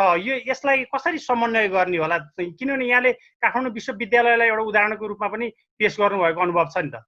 हो, म के भन्छु, यहाँ दुईवटा छ कि तपाईँको डिप्लोमा भएको मान्छेले, हामी कहाँ अहिले भएको डिप्लोमा भएको मान्छेलाई कि हामीले के मानौँ भनेदेखि मिडल लेभलको म्यान पावरमा भनेर मान्दाखेरि दुईवटा रोल गर्नुपर्छ।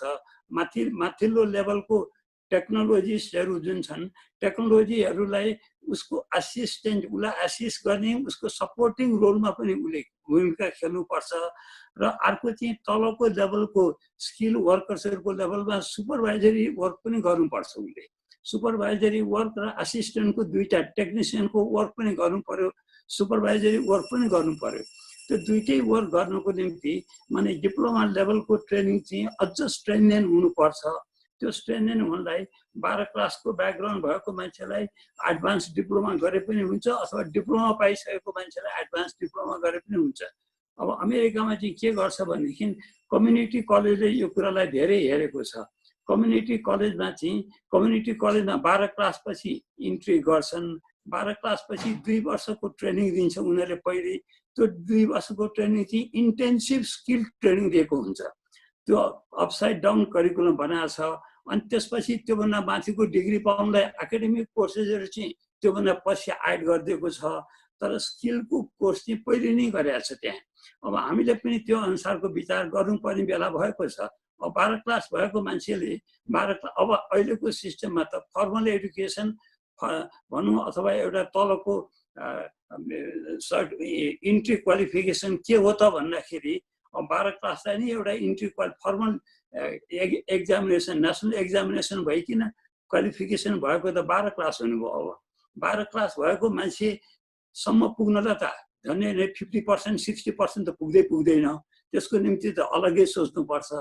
तर जसको 12 क्लास पुगेको छ त्यसलाई चाहिँ पहिले कुन ट्रेनिङ दिने भन्ने कुरा चाहिँ पहिले 2 वर्षको ट्रेनिङ चाहिँ स्किलको इन्स्ट्रक्सनकै ट्रेनिङ दिउँ। अनि त्यसपछि अनि हामीलाई एकाडेमिक क्वालिफिकेसन जस्तो त्यसलाई चाहिँ बेसिक त्यहाँ दिउँ जस्तो लाग्छ। अब हाम्रो यसलाई रिथिङ्क गर्नुपर्ने चाहिँ एउटा त 2, 3, 4, 5 वटा मेजर एजेन्सीहरूमा चाहिँ अब हाम्रो लेबर डिपार्टमेन्ट पनि एउटा मेजर हो, इन्डस्ट्री डिपार्टमेन्ट हो, हेल्थ डिपार्टमेन्ट हो, एग्रिकल्चर डिपार्टमेन्ट हो, युथ एन्ड इम्प्लोइमेन्ट डिपार्टमेन्ट हो, अनि हस्पिटालिटी डिपार्टमेन्ट हो। यिनीहरू सबै त्यो एउटा डिपार्टमेन्ट र अर्को डिपार्टमेन्टको ट्रेनिङको क्यारेक्टर निकै नै फरक छ र उहाँहरू सबै डिपार्टमेन्ट एक ठाउँमा जुट्नुपर्छ। त्यहाँ त्यो जुटिसकेपछि त्यसलाई कोअर्डिनेटिङ बडी अब यो सिटिभिटी भनौँ अथवा टिबिइटीको एउटा एपेक्स बडी हुने जुन छ त्यो एपेक्स बडीले चाहिँ यी सबै सेक्टरलाई चाहिँ सँगसँगै ल्याउनु पर्छ। त्यसलाई किनभने उनीहरूले इम्प्लोयर पनि त्यही हो, युजर पनि इम्प्लोयर पनि उनीहरू नै हो र त्यसलाई चाहिँ माने ट्रेन पनि गर्नेमा उनीहरू इन्भल्भ हुनु पर्यो। कोर्सेस बनाउने बेलादेखि नै उनीहरूको इनपुट हामीले लिनु पर्यो। अब यस्तो कुरामा हामी अलिकति चुकेका छौँ। यो चुकेकोमा चाहिँ हामीले म चाहिँ के भन्छु भनेदेखि पहिलो लेभलमा चाहिँ 5 क्लासको लेभलबाट एउटा इन्ट्री गरौँ, 8 क्लास पुरा गर्नेको अर्को इन्ट्री गरौँ। किनभने फेरि 5 क्लास भए पनि स्किलको निम्ति लेबरको काम अथवा म्यानुअल लेबरको काम पनि गर्नलाई त्यति सानो उमेरकोलाई एलाउ गर्दैन उनीहरूले। अनि त्यस कारणले अब इन्ट्री चाहिँ अर्को 10 क्लासबाट एउटा इन्ट्री भयो, 12 क्लासबाट 4वटा भयो, 5, 8, 10, 12 4 ठाउँमा इन्ट्री दिनुपर्ने ठाउँमा यसबारेमा अहिले भेग छ। हामीले कसले चाहिँ इन्ट्री पाउने हो, इन्ट्री क्वालिफिकेसन कसको के हो भन्ने कुरा चाहिँ हामीले कहाँबाट सुरु गर्ने भन्ने कुरा नै भेग छ। यो कुरामा चाहिँ हामी राम्रोसँग विचार गर्नुपर्छ जस्तो मलाई लाग्छ। अब हाम्रो यो नेसनल भोकेसनल क्वालिफिकेसन फ्रेमवर्कमा पनि लेभल 1 भनेको छ, लेभल 2 भनेको छ, लेभल 3 7 सम्म पुगेको छ, कहीँ 8 सम्म पुऱ्याएको छ। त्यो सबै लेभलको लागि त्यो पछि लास्टमा गएर एम्बिसन त सबैको छ नि। मेरो स्किल अपग्रेड गरौँ भन्ने एम्बिसन छ। त्यो स्किल अपग्रेड गरेर कहाँसम्म पुग्ने भन्ने कुरा पनि भनौँ। त्यसको निम्ति क्वालिफिकेसन छ कि छैन त्यो पनि भनौँ। माने मेरो भनाइको अर्थ चाहिँ जे कुरा सुरु गरेर छ फुल प्रिपरेसन गरेर सुरु गरौँ। त प्रिपरेसन गरिसकेपछि त्यसलाई बिचबिचमा हल्लाउने, त्यो अथवा बिचबिचमा मोडिफाई गर्ने, चेन्ज गर्ने नगरौँ। त्यसलाई सिरियसली इम्प्लिमेन्ट गरिसकेपछि मात्रै इभ्यालुएसन गर्न सक्छौँ हामी। हस् डाक्टर साहब। हो हजुर, यहाँलाई धेरै धेरै धन्यवाद। यहाँले यो प्लान बनायौँ, हामीले बिचमा अलिकति हल्लायौँ भन्ने कुरो हो। यसलाई एकदम फुल प्रिपेरेसन गरेर जानु पर्यो, स्ट्रक्चर पनि बनाउनु पर्यो। अनि त्यसपछि यो एउटा इन्ट्री पोइन्टहरू पनि क्लियर हुनुपर्छ भनेर यहाँले भन्नुभएको छ। र तिनैजनाको कुरो सुन्नुभयो। राष्ट्रिय योजना आयोगको माननीय सदस्य डाक्टर उषा झाज्यूपट्टि म जान्छु र तिनैजनाको यहाँले कुरो सुन्नुभएको छ। 15औं योजनामा देश दौडिरहेको अवस्था छ र अब अहिले यो यहाँभन्दा अगाडिका केही कार्यक्रममा यहाँसँग केही जिज्ञासा पनि उठेको थियो कि अन्तर मन्त्रालय यो क्रस कटिङ इस्युजहरू छ यो प्राविधिक शिक्षामा, अन्तर मन्त्रालयदेखि लिएर विभिन्न निकायहरूसँगको त्यसलाई पनि कसरी समन्वय गरेर अगाडि बढ्ने भन्ने कुरो थियो र त्यो सन्दर्भमा कुराकानी हामी अगाडि बढाउँछौँ भनेर यहाँले अघिल्लो कार्यक्रममा प्रतिबद्धता पनि जनाउनु भएको थियो। त्यो कुरालाई पनि मैले सम्झाएर अब के छ त राष्ट्रिय योजना आयोगले कस्तो योजना बनाउँदैछ, कसरी अगाडि बढिराख्नु भएको छ, त्यसको जानकारी सहित आफ्नो धारणा व्यक्त गर्नलाई म डाक्टर उषा झाज्यूलाई अनुरोध गर्छु। धेरै धेरै धन्यवाद सुदर्शनजी। नमस्कार सबैजनाले फेरि पनि। र अब मैले एक्चुअली अब बोल्नलाई केही खास बाँकी छैन, किनभने अघि हामीले 3 जना वक्ताको सुनिसकेका छौँ र मैले मेरो पर्पस भनेको पनि अलिकति सुनिसकेपछि मलाई सजिलो के हुन्छ भने कहीँनिर के फिट इन गर्न सकिन्छ अहिलेका इन्फर्मेसनहरू त्यो फिट इन गर्ने काम चाहिँ म गर्छु। र बेसिकली डाक्टर रामहरि लामिछाने जो धेरै नै एक्सपिरियन्स हुनुहुन्छ यसमा, उहाँको प्रेजेन्टेसनले धेरै इन्फर्मेसनहरू ग्यादर गरेको छ। त्यस्तै डाक्टर सुरेश राज शर्माको पनि जुन इन्साइट छ नि त्यो insight is very helpful. Deepakji त अब हामीसँगै काम गरिरहेछौँ, त्यो हामी एउटै त्यसमा छौँ, वेभलेन्थमा छौँ, त्यसले गर्दा खास त्यो छैन। अब तिनैजनाको प्रेजेन्टेसनमा मैले एउटा के अब गर्वै गर्नुपर्छ के छ भने प्लानिङमा कमी छैन। यो देशमा प्लानिङ धेरै नै हुन्छ र भएको पनि छ र अहिले नै पनि प्लानिङमा कुनै पनि किसिमको कमी छैन, जसले गर्दा हामीलाई टिबेट सेक्टर प्रमोट गर्नलाई कुनै पनि ठाउँमा रोकोस् भन्ने छैन। यसले रोकिएको छैन। प्लानिङको हरेक डकुमेन्टले यसलाई चाहिँ प्रमोट गरेको छ र हुँदाहुँदा अहिले 753 पालिकामै हामीले प्राविधिक शिक्षालयको पनि एउटा परिकल्पना गरेका छौँ, प्लानिङमा राखेका छौँ र त्यसै अनुसार उसको त्यसलाई रूपान्तरणकारी योजनाको रूपमै राखेका छौँ।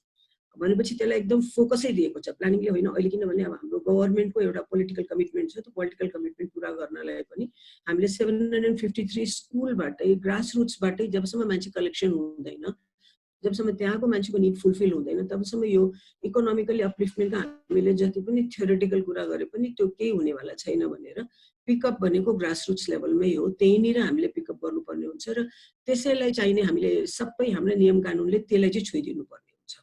त्यसले गर्दा अहिलेको जुन मैले व्यक्तिगत रूपमा मेरो आफ्नो व्यक्तिगत रूपमा पनि धारणा के छ भने प्राविधिक शिक्षालयलाई हामीले हेल्दी बनाउनै पर्ने हुन्छ। प्राविधिक शिक्षालय पालिकामा भएको प्राविधिक शिक्षालयले हामीले हेल्दी बनाउनु पर्ने हुन्छ। र प्लानिङको हरेक डकुमेन्टले यो कुरा बोलेको छ। प्लानिङको हरेक स्टेप चाहिँ यसलाई अब कहाँनिर के ग्याप छ त्यो ग्यापहरूलाई हामीले फुलफिल गर्ने भनेर अब यसरी जानुपर्छ भन्ने हामीले एन्डाको मिटिङमा पनि कुराहरू ल्याइरहेछौँ। शिक्षा मन्त्रालयको परिषदको बैठकमा पनि यो कुराहरू डिस्कस हुन्छ, विभिन्न मन्त्रालयहरूसँगको मिटिङमा पनि यो कुरो डिस्कस भइरहेछ। त्यसले गर्दा अलिकति मैले के पनि भन्नु खोजेको भने यो टिबेट सेक्टर र सिटिभिटी यो दुईटा चाहिँ एनोनिमस होइन, यो दुईटा डिफरेन्ट कुरा हो। टिबेट सेक्टर भनेको धेरै ठुलो सेक्टर छ, सिटिभिटी मात्रै एउटा टिबेट सेक्टरको लागि रेस्पोन्सिबल छैन भन्ने कुरो चाहिँ देखिसकेको छ। अहिले सिटिभिटीले मात्रै टिबेट सेक्टर होल कभर गर्छ भने आजको डेटमा चाहिँ छैन। भोलि हामीले परिकल्पना गर्न मिल्छ होला एउटा यस्तो इन्स्टिट्युसन जसले चाहिँ सबै टिबेट सेक्टरलाई अम्ब्रेला अर्गनाइजेसनको रूपमा काम गर्न सक्छ, तर आजको डेटमा छैन। आजको डेटमा धेरै स्क्याटर्ड छ। 16वटा मन्त्रालयले यो काम गरिरहेछ, डिफ्रेन्ट डेभलपमेन्ट अर्गनाइजेसन्सहरूले काम गरिरहेछन् र सबैले आइसोलेसनमा गरिरहेछ। सबै एकअर्कासँग कोअर्डिनेसन छैन, आइसोलेसन छ। कतिसम्मको आइसोलेसन छ भने इभन जुन एप्रेन्टिससिपका कुरा हामीले गरिरहेछौँ इन्डस्ट्रियल सेक्टरसँग चाहिँ खासै लिङ्केज नै छैन। जहाँनिर हाम्रो मेन लेबर फोर्स जाने ठाउँहरू छ त्योसँगको लिङ्केज चाहिँ धेरै कम छ। त्यसले गर्दा प्र्याक्टिकली चाहिँ थ्योरिटिकली धेरै कुराहरू छ हामीसँग, धेरै हामीले कामहरू पनि गरिरहेछौँ, तर हामी बिचको कोअर्डिनेसनमा धेरै कमी छ र हामीले लिङ्केज जहाँ हुनुपर्ने हो त्यहाँ लिङ्केज भएको ठाउँमा चाहिँ हामी पुग्न सकेका छैनौँ। त्यसले गर्दा यी कुराहरू हाम्रा एरियाज अफ इम्प्रुभमेन्टमा चाहिँ आउँछ। सर्टेनली हामीले अब भविष्यमा हाम्रो एमले भए पनि हामीले जुनसुकै प्रयास गरे पनि यो कुराहरू चाहिँ कभर गर्नुपर्ने हुन्छ, किनभने स्क्याटर्ड भएर आइसोलेट भएर हामीले तालिम दियौँ भने र हाम्रो तालिमको डकुमेन्टेसन छैन, कहीँ डाटाबेस छैन। मैले 13 चोटि तालिम लिन्छु, तालिमको लागि तालिम लिन्छु, भत्ता पाउनलाई तालिम लिन्छु, तर मेरो तालिमको उपादेयता के हो भन्ने चाहिँ थाहा छैन। अघि डाक्टर रामहरि लामिछानेले भनेको कुरा मलाई खुब चित्त बुझ्यो। हरेक ओडामा हामीले बार ट्रेनिङ किन नचलाइदिने, किनभने अहिले पनि हामीले थुप्रो पैसा चाहिँ त्यहाँनिर पठाइरहेछौँ। हाम्रो हरेक ओडामा किन एउटा तरकारीको सेन्टर नराखिदिने। अब अहिले एग्रिकल्चरको त्यो त्यत्रो धेरै हामीले प्रमोट गर्ने भनेर 29 लाख पिपल अहिले चाहिँ हामी कहाँ अनइम्प्लोइड जेनेरेसन चाहिँ आउनेवाला छ, तुरन्तै मार्केटमा छ नि यिनीहरू। यो अनइम्प्लोइड र खासै लिटरेसी छैन, त्यहाँनिर खुब धेरै हायर एजुकेसनमा गएका छैनन्। 29 लाख 29-30 लाख हाम्रो अहिलेको यङ पिपललाई जो बाहिरबाट आउने यहीँनिर अनइम्प्लोइमेन्ट भइसकेकाहरू अनइम्प्लोइड भइसकेकाहरूलाई हामीले केही स्किल्स दिन सक्यो भने उहाँहरूले केही न केही स्टार्ट गर्न सक्नुहुन्छ होइन।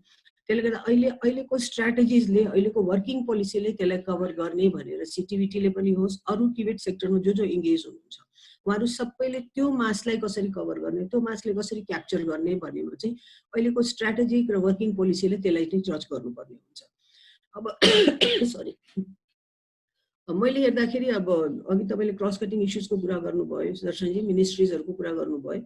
अहिले राष्ट्रिय योजना आयोगले नीतिगत रूपमा कागजहरुमा जे जस्तो लेखे पनि व्यावहारिक रूपमा हामीले चाहिँ अन्तर मन्त्रालय एउटा संगठनको कुरा गरिरहेछौँ। अन्तर मन्त्रालयमा कस्तो छ भने अब अहिले हामीलाई यो राष्ट्रिय विकास समस्या समाधान समितिले नै हामीलाई एउटा समिति जस्तो बनाइदिएको छ, जुन समितिमा चाहिँ अब मैले त्यसलाई चाहिँ हेड गर्नुपर्ने हुन्छ र विभिन्न मन्त्रालय जसले चाहिँ टिबेट सेक्टरमा काम गरिरहेछ तिनीहरूको सचिवहरूलाई राखेर एउटा कोअर्डिनेसन एउटा स्टियरिङ कमिटी छ। त्यो स्टियरिङ कमिटी बन्न त धेरै पहिला बनेको थियो, 36औं इन्ड्याकले दिएको थियो, आजभन्दा 10वटा मिटिङ पछाडि हो। तर त्यो फङ्सनलाइज भइसकेको छैन। यसमा चाहिँ म शिक्षा मन्त्रालयको साथीहरूसँग पनि वर्कआउट गरिरहेको छु धेरै क्लोजली। हामीले यसमा चाहिँ टिबेट फन्ड भनेर एउटा चाहिँ हामीले क्रिएट गर्नै पर्ने हुन्छ, जुन टिबेट फन्डले चाहिँ एउटा अम्ब्रेला फन्डिङको रूपमा काम गर्छ।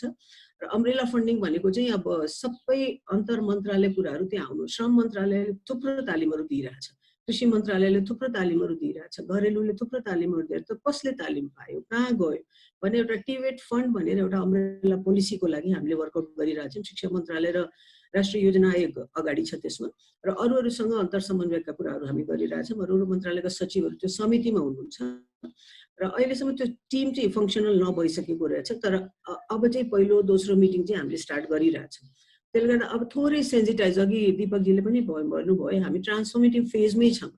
यो ठ्याक्कै यतिखेर यो ट्रान्सफर्म गर्ने यो सबै अपर्च्युनिटी, एउटा ठुलो अपर्च्युनिटी आएको छ कोभिड-19ले गर्दा नै भनौँ, एउटा अपर्च्युनिटी आएको छ। र यसमा चाहिँ धेरै थिङ्क ट्याङ्कमा लाग्ने मेम्बर्सहरू शिक्षा मन्त्रालयले पनि धेरै बिग मासलाई नै एङ्गेज गराइरहेछ, कसरी जाने, के गर्ने, के गर्दाखेरि राम्रो हुन्छ भनेर। त्यही यो सबभन्दा इम्पोर्टेन्ट कुरो के हो भने समन्वयको आवश्यकता चाहिँ छ। समन्वय गरेर लाने, समन्वयमा भनेको खालि हामीले मन्त्रालय मात्रै होइन, त्योभन्दा बियोन्ड इन्डस्ट्रियल सेक्टरलाई पनि लानुपर्ने हुन्छ अनि डेभलपमेन्ट पार्टनर्सहरूलाई पनि लानुपर्ने हुन्छ। किनभने यो अम्ब्रेला फन्डिङको रूपमा टिबेट कोस्टलाई म्यानेज गर्न सक्यो भने हामीले जुन यो 29 लाख मान्छेलाई जति तालिम दिनुपर्ने हो त्यो चाहिँ प्लान्ड वेमा त्यहाँनिर हुन सक्छ, कहीँ डुप्लिकेसन हुनु हुँदैन। त्यो डुप्लिकेसनलाई चाहिँ हामीले हटाउने पोसिबली हामीले कामहरू गर्न सक्छौँ। अब अलिकति मैले सम्झाउन मात्र खोजेँ, जस्तो यहाँले 29 लाखलाई चाहिँ हामीले जुन स्किल दिनुपर्छ भन्ने जुन मान्यता भयो, यसमा चाहिँ जस्तो हामीले कस्तो खालको स्किल दिने होइन, कस्तो खालको कुरालाई चाहिँ हामीले बढी प्राथमिकता दिने भन्ने कुरो पनि स्क्रिनिङ हुनुपर्छ होला। जस्तो कि अहिले विदेशबाट कयौँ भनौँ न, विदेशबाट चाहिँ अर्धदक्ष जनशक्ति अहिले यहाँ भित्रिएको अवस्था छ होइन। जस्तो म एउटा कुरो यहाँलाई स्मरण गराउन चाहन्छु, डाक्टर जगन्नाथ श्रेष्ठ सर पनि यहाँ उपस्थित हुनुहुन्छ, यो सहभागी हुनुहुन्छ। उहाँ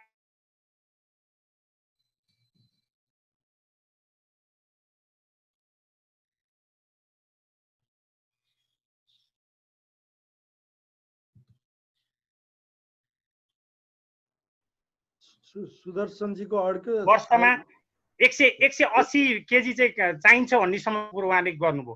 अनि यस्तो खालको एउटा स्क्रिनिङ गर्नु पर्यो, पोसिबिलिटी के छ भन्ने कुरो चाहिँ पहिले प्रक्षेपण गरेर चाहिँ जानुपर्ने हो। राष्ट्रिय योजना आयोगले यो कुरोमा ख्याल गरेको छ कि छैन, त्यसलाई पनि अलिकति क्लियर गरिदिनु न। यो एउटा कुरा कन्फ्युजन के नहोस् भने राष्ट्रिय योजना आयोग चाहिँ नीति दिने अर्गनाइजेसन हो। त्यसले चाहिँ यसलाई अब म्यापिङ गर्ने काम चाहिँ सर्टेनली शिक्षा मन्त्रालय जुन अन्तर मन्त्रालयका जुन समन्वय त्यो एउटा छ नि, जस्तो श्रम मन्त्रालयले म्यापिङ गरिरहेछ होइन, शिक्षा मन्त्रालयले म्यापिङ गरिरहेछ, सिटिबिटीले पनि म्यापिङ गरिरहेछ। त्यो म्यापिङ नगरिकन हामीले तालिम दिने, अब चाहिँ हामीले त्यसरी तालिम दिँदैनौँ भन्ने कुरा पक्का हो। तपाईँले अघि भन्नुभएको मलाई खुब मन पर्यो कि बाहिरबाट मान्छे अर्ध दक्ष भएर पनि आएका छन्, त्यहाँनिर अलिअलि क्यापेसिटी छ, त्यो क्यापेसिटीलाई पनि हामीले क्यापिटलाइज गर्नुपर्ने हुन्छ। त्यसले गर्दा त्यो म्यापिङ चाहिँ गर्ने हो, इन्ट्रेस्ट एरिया चाहिँ म्यापिङ गर्ने हो। इन्ट्रेस्ट एरिया म्यापिङ गरिसकेपछि अहिले हामीले अब एउटा सानो कन्ट्र्याक्ट गरेका छ त्यो राष्ट्रिय योजना आयोगकै कोअर्डिनेसनमा सिटिबिटी र युवा परिषद एउटा चाहिँ मेमोरेन्डम अफ अन्डरस्ट्यान्डिङ साइन गरेको छ। उहाँहरूले चाहिँ 21,000लाई चाहिँ तालिम दिनुहुन्छ। तर 21,000लाई तालिम दिने क्रममा चाहिँ 21,000 को हुन्छ भनेर दुईटा कुरा त्यसमा हेर्नुपर्ने हुन्छ। एउटा के भने मैले यो तालिम लिएँ भने म यो रोजगार गर्छु भन्ने चाहिँ एउटा कमिटमेन्ट हुनुपर्छ र यो कमिटमेन्ट नभएको मान्छेलाई हामीले तालिम नदिने र त्यो रोजगारी स्टार्ट गर्नलाई त्यसलाई के कस्तो वातावरण चाहिन्छ, युवा स्वरोजगार कोषसँग लिङ्क गर्नुपर्ने हुन्छ कि अर्को ब्याङ्किङ सिस्टमसँग लिङ्क गर्नुपर्ने हुन्छ। यो दुईटा संयन्त्रले मिलेर त्यो काम चाहिँ गर्छ। त्यसले गर्दा अबको प्रायोरिटी नै के हो भने म्यापिङ खालि म्यापिङको लागि होइन कि म्यापिङ रोजगारीको लागि पनि, इन्ट्रेस्टको लागि र रोजगारीको लागि चाहिँ गर्ने नै हो। जसले तालिम दिनुहुन्छ, कुनै पनि मन्त्रालयले तालिम दिनुहुन्छ भने त्यो दुईटा बेसिक कुरा चाहिँ मिट गर्नै पर्ने हुन्छ र यो कुरो चाहिँ 29 लाखमै लागू हुन्छ। अब एकैचोटि आजको भोलि हामीले सबैलाई टार्गेट त गर्न सक्दैनौँ होइन। तर प्रायोरिटी गर्दै पार्ट वाइज गर्दै हामीले त्यसलाई चाहिँ स्किल त्यसैले अब कसैले स्थानीयमै जाने यो सेन्ट्रली जुन सबै कुराहरू भइरहेको थियो काठमाडौँमै बसी सबै कुर्सीमा बसेर लिस्ट फाइनल हुने यो हुने त्यो हुँदाखेरि स्थानीयबाटै आएका जुन नामहरू हुन्छ स्थानीय सरकारले जुन नामहरू त्यहाँ संरचना छ स्थानीयमा पनि संरचना छ जसले म्यापिङ गरेर हामीले पठाउँछ म्यापिङ गर्ने क्राइटेरिया हामीले पठाउँछौँ र त्यो म्यापिङ गर्ने क्राइटेरियाको आधारमा जुन माथि आउँछ त्यसैको आधारमा हामीले तालिम दिने हो सो द्याट उहाँहरूले त्यहीँनिर आफ्नै ठाउँमा केही रोजगारी स्टार्ट गर्न सक्नुहुन्छ र अहिले प्राथमिकतामा अघि डाक्टर रामहरिजीले भन्नुभयो कृषि नै छ अहिले प्राथमिकतामा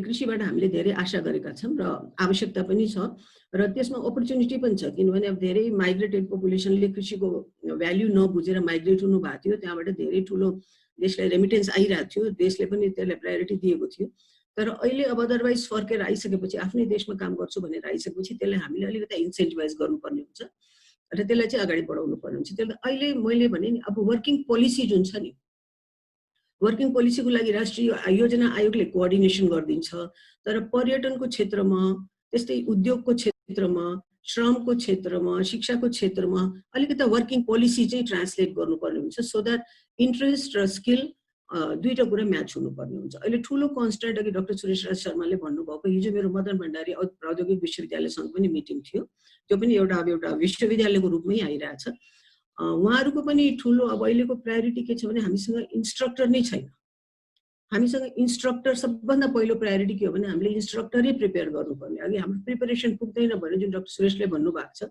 उहाँको ठुलो अनुभव हो त्यसमा त्यो प्रिपरेसन हामीले नगरेसम्म हामीले यो ट्रेनिङ डेलिभर गर्ने खाली फर्मालिटी जुन गर्छौँ कागजमा चाहिँ नम्बर पुरा गर्ने जुन काम गर्छौँ त्यो क्वालिटीलाई च्यालेन्ज गरिरहेछौँ हामी आफैले क्वालिटीलाई च्यालेन्ज गरिरहेछौँ त्यसले गर्दा यो कुराहरू सानो सानो कुराहरू छ तर सानो सानो कुराहरू हामीले म्याच गर्दै गयौँ फिल इन गर्दै गयौँ क्वालिटी एसेस गर्दै गयौँ भने पोसिबली हामी एप्रेन्टिससिपलाई प्रायोरिटी गरेर अब ट्रेनिङ दिन सक्यौँ भने राम्रो हुन्छ अब यो टिबेट सेक्टरमा पनि दुईटा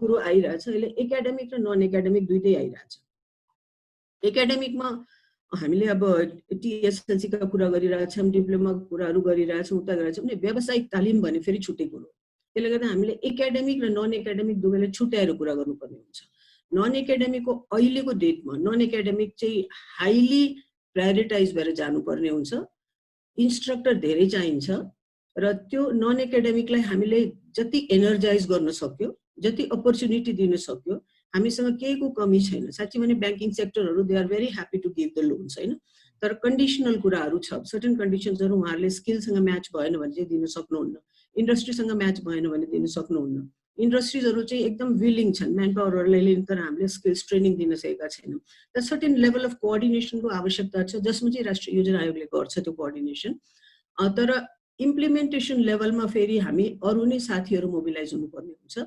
सिटिभिटीमा सर्टेन अब अहिलेको केन्द्रीकृत अहिलेको फेडरल व्यवस्थामा चाहिँ धेरै स्ट्रक्चरहरू चेन्ज हुन्छ सिटिभिटी पनि चेन्ज हुनै पर्ने हुन्छ पहिला जस्तै हामी सिटिभिटीबाटै सबै कुरोहरू गराउने भन्ने जुन छ त्यो चाहिँ हुँदैन तर सिटिभिटीलाई रिस्ट्रक्चरिङ गरेर सर्टेन रोल्सहरू सिटिभिटीलाई असाइन गर्ने सेन्ट्रल लेभलमा हुने रोलहरू असाइन गर्ने इम्प्लिमेन्टेसनको होल प्रिपरेसन चाहिँ हामीले प्राविधिक शिक्षालयहरूलाई दिनुपर्ने हुन्छ प्राविधिक शिक्षालयहरूले यसलाई कसरी अगाडि बढाउने हो त्यसको चाहिँ राम्रो गाइडलाइनहरू हामीले प्रिपेयर गर्न सक्यो राम्रो इन्स्ट्रक्टरहरू प्रिपेयर गर्न सक्यो र कोअर्डिनेटेड एफोर्टमा एउटा एक्सन प्लान बनाएर लान सक्यो भने पोसिबली त्यो चाहिँ हुन्छ र त्यसमा चाहिँ राष्ट्रिय योजना आयोगले अघि मैले भने जस्तै अहिले यो जुन यो स्टियरिङ कमिटी छ स्टियरिङ कमिटीबाटै हामीले काम गर्छौँ टिबेट फन्डको लागि एउटा पोलिसी बनाइरहेछौँ त्यो पोलिसी पनि तुरन्तै आउँछ होला त्यसमा टिबेट फन्डलाई कसरी एउटा अम्ब्रेला फन्डको रूपमा मोबिलाइज गर्ने अघि दीपकजीले भनेको त्यो टिबेट एनमा पनि अब अहिले डिस्कसनैमै छ त्यो फाइनल भइसकेको छैन होइन त्यसमा पनि अब धेरै विज्ञहरूले आफ्नो हिसाबले सुझावहरू पनि दिइराख्नु भएको छ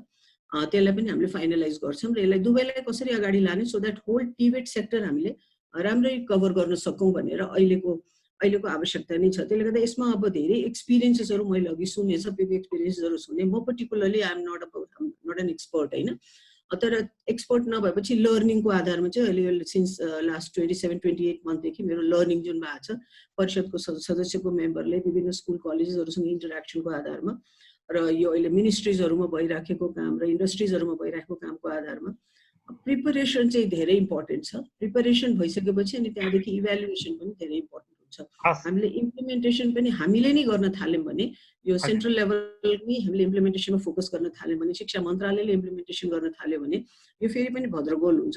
हामीले नीतिगत समर्थन दिनुपर्छ, समन्वय गर्नुपर्छ, तर यसलाई जसरी हुन्छ अब चाहिँ लोकल लेभलको आवश्यकता फुलफिल गर्नलाई उहाँहरूलाई हामीले फुल सपोर्ट गर्नुपर्ने हुन्छ। यति नै मेरो धन्यवाद। हस् हस्, धेरै धेरै धन्यवाद डाक्टर उषा झाज्यू।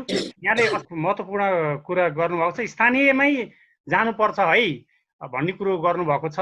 आजको छलफलको निचोडमा यहाँभन्दा अगाडि जसले जुन सुझाव दिनुभयो पूर्व वक्ताले, त्यो कुरोलाई हामीले इम्प्लिमेन्टेसनमा लान्छौँ र यो अन्तर मन्त्रालयको चाहिँ एउटा टिबेट फन्ड छ, त्यो अनुसार चाहिँ हामी अगाडि बढ्छौँ। यसको चाहिँ गृह कार्य पनि भइरहेको छ भनेर यहाँले जानकारी दिनुभयो, असाध्यै महत्त्वपूर्ण कुरो उठ्यो। र हामी फेसबुक लाइभमा पनि छौँ, धेरै कुरा बाहिरबाट पनि यहाँ जिज्ञासा आएको छ र जुमभित्र पनि धेरैजनाले यहाँ हात उठाउनु भएको छ र म यो समय हामी अब लगभग 10 बजेसम्म हामी यो सकिसक्छौँ यो कार्यक्रम।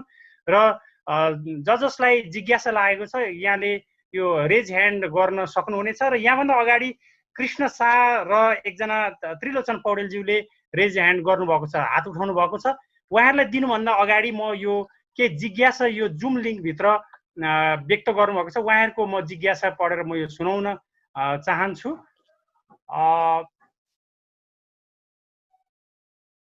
प्रहलाद अर्यालले लेख्नु भएको छ, प्राविधिक शिक्षामा शिक्षक प्रशिक्षक तयारीको पाटो के हो, कुन निकाय जिम्मेवार छ त, कार्यक्रम खोइ भनेर भन्नुभएको छ। सायद उहाँले अलिक अगाडि नै यो प्रश्न गर्नुभएको छ, यो विषयमा यहाँ यो प्यानलिस्टहरूले बताइ नै सक्नु भएको छ, पक्कै पनि यहाँले थाहा पाउनु भएको छ। त्यस्तै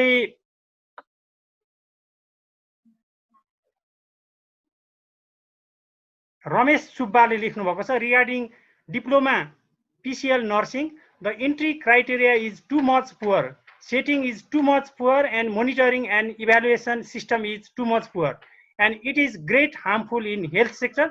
What is the coming plan for PCL nursing? This is too much painful condition, and what is the coming plan for quality assurance भनेर उहाँले प्रश्न गर्नुभएको छ। त्यस्तै म यो आउने क्रम जारी छ र यो कुरोलाई म भनि नै छु र अहिले हात उठाउनु हुने महानुभावलाई म आग्रह गर्छु आफ्नो छोटो परिचय र एकदमै छोटोमा को प्रति तपाईको प्रश्न हो, जिज्ञासा हो त्यो भन्नु होला र यदि जिज्ञासा होइन सुझाव मात्र छ भने एकदम छोटोमा 1 मिनेटमा यहाँले भन्नु हुनेछ र कृष्ण शाहलाई म यो अनुरोध गर्छु। कृष्ण शाह। नमस्ते, म कृष्ण शाह हो। म अहिले चाहिँ इटहरीबाट हो। म तालिम प्रदायक मध्येबाट हो। मैले लामो समयदेखि 2005 देखि यो क्षेत्रमा म कार्यरत छु।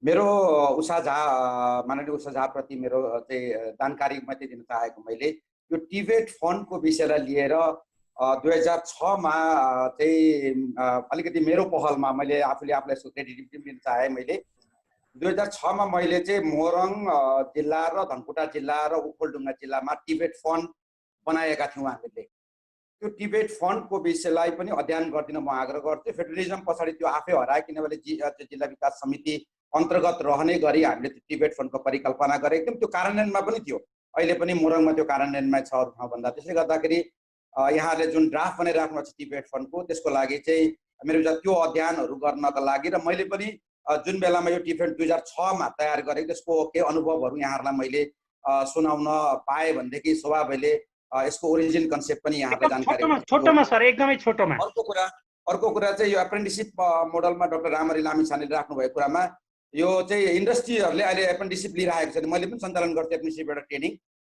र यो चाहिँ सजिलोसँग लिइरहेको छ। त्यसले गर्दाखेरि मेरो आग्रह चाहिँ डाक्टर उषा झालाई अनुरोध के छ भनेदेखि यो एउटा पोलिसी त्यस्तो किसिम ल्याइदिनु ताकि उहाँहरू लिन बाध्य होस्, किनभने यो त्यो चाहिँ लिनै पर्ने एप्रेन्टिसिप लिनै पर्ने, इन्टर्नसिप लिनै पर्ने एउटा बाध्यता होस् भन्ने छ। र अर्को चाहिँ एउटा मेरो आग्रह चाहिँ डाक्टर सुरेश राज शर्माज्यूप्रति लामो समयदेखि हामीलाई कन्ट्रिब्युट गर्नुभयो। अब एउटा स्पेसल अपाङ्गहरूका लागि भनेर, अपाङ्गहरूका लागि वास्तवमा टिबेट फ्रेन्डली भइरहेको छैन। उनीहरूको एक्सेसिबिलिटी एकदमै कम छ। The special education for the special peoples, त्यसलाई टिबेटमा अहिले हामीले इन्टिग्रेट गर्न नसकेको एउटा ठुलो क्षेत्र यो बाँकी छ। र मैले आफूले चाहिँ अहिले चाहिँ बेङ्गलोरको एउटा अर्गनाइजेसनसँग मिलेर ब्लाइन्डहरूको लागि यो अध्ययन गर्दैछु मैले। र मेरो यो पनि म यहाँलाई केही पछाडि सेयर गरौँला। र यो एउटा स्पेसल टिबेट फर द स्पेसल पिपुल्स यो कामको लागि पनि डाक्टर सुरेश शर्मालाई इनिसिएसन लिइदिनको लागि म विशेष रूपमा अनुरोध गर्छु। यहाँले हामीलाई डराउनु भएको छ, यो काममा पनि डराइदिन म आग्रह गर्छु। हस्, धन्यवाद। धन्यवाद कृष्ण सर, यहाँले एकदमै महत्त्वपूर्ण कुरो उठाउनु भएको छ। म त्रिलोचन पौडेलज्यूपट्टि जान्छु। उहाँले हात उठाउनु भएको थियो। त्रिलोचन पौडेलज्यू हुनुहुन्छ? नमस्कार सबैलाई।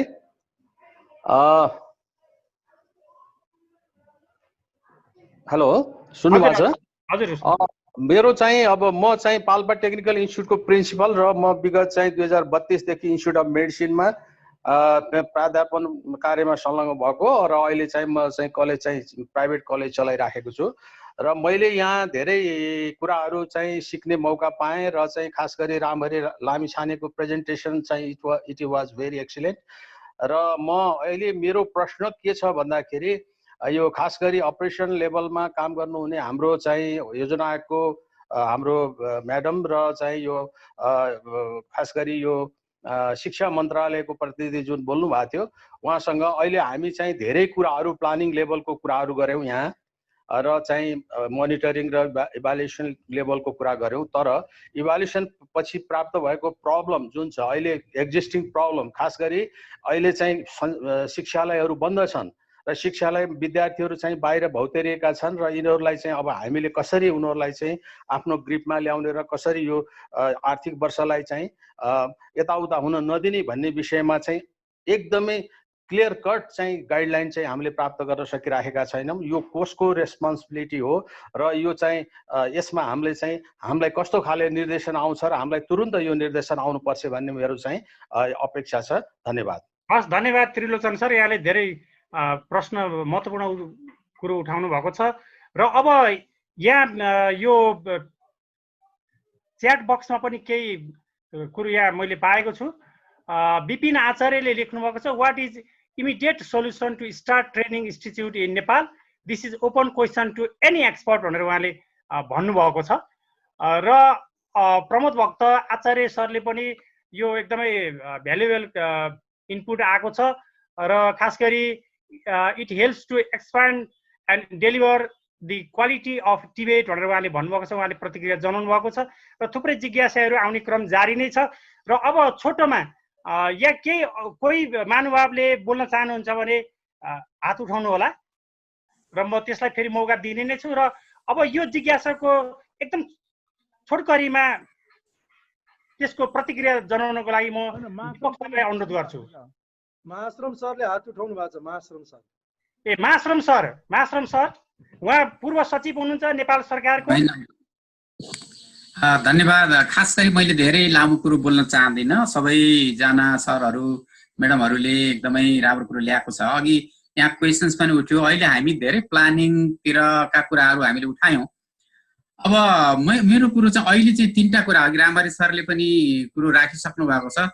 अहिले क्विक चाहिँ हामीले यो पेन्डामिकले जुन किसिमको अप्ठ्यारो परिरहेको छ, एकातिर हामीले चाहिँ अरू सन्दर्भमा जुन डिजिटल डिभाइडको कुराहरू आइरहेको छ, ट्रेनिङ विशेष गरी ट्रेनिङको सन्दर्भमा चाहिँ लङ टर्म रूपमा चाहिँ रोकिरहेको अवस्था छ। यस्तो परिस्थितिमा चाहिँ हामीले हाम्रा भइरहेका टिचर्सहरूलाई, इभेन टिचर्सहरूले तालिम पनि दिन सक्ने अवस्थामा हुनुहुन्न। उहाँहरू चाहिँ अहिलेको यो कन्टेक्स्टमा चाहिँ आइटीको युज गर्नको लागि चाहिँ एकदमै कमजोर पनि हुन्छ। त्यसैले यसलाई क्विकली चाहिँ के गर्ने भन्ने कुरो चाहिँ हामीले चाहिँ सरकारले अहिले यो गरिराखेका छौँ।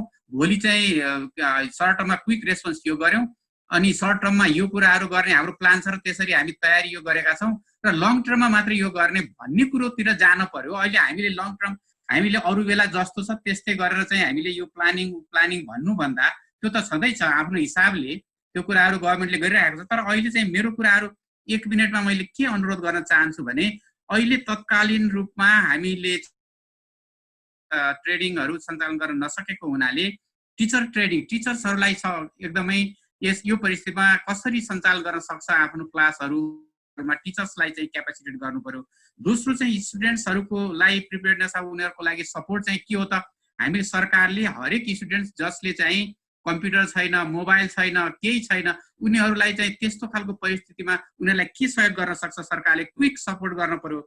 अनि त्यसपछि यो क्राइसिसलाई चाहिँ सकेसम्म म्यानेज गर्ने कुराहरू, यो पेडागोजिकल चाहिँ जुन रिसोर्सेसहरू छ, डिस्टेन्स लर्निङको कुराहरूमा कसरी सपोर्ट गर्न सकिन्छ, यो गर्न सक्छ सरकारले, यो प्राइभेट सेक्टरसँग मिलेर गर्न सक्छ, यो इन्डस्ट्रीसँग मिलेर गर्न सक्छ, यो आफै गर्न सक्छ भन्ने खालको कुराहरू, र त्यसपछि अनलाइन अफलाइन सबै कुराहरू चाहिँ गर्ने। त्यस बाहेक चाहिँ अर्को कुरा चाहिँ एकदमै डिस्टेन्स मेन्टेन गरेर सर्टेन ठाउँमा थोरै मान्छे राखेर गर्न सक्ने किसिमको कुराहरू पनि छन्।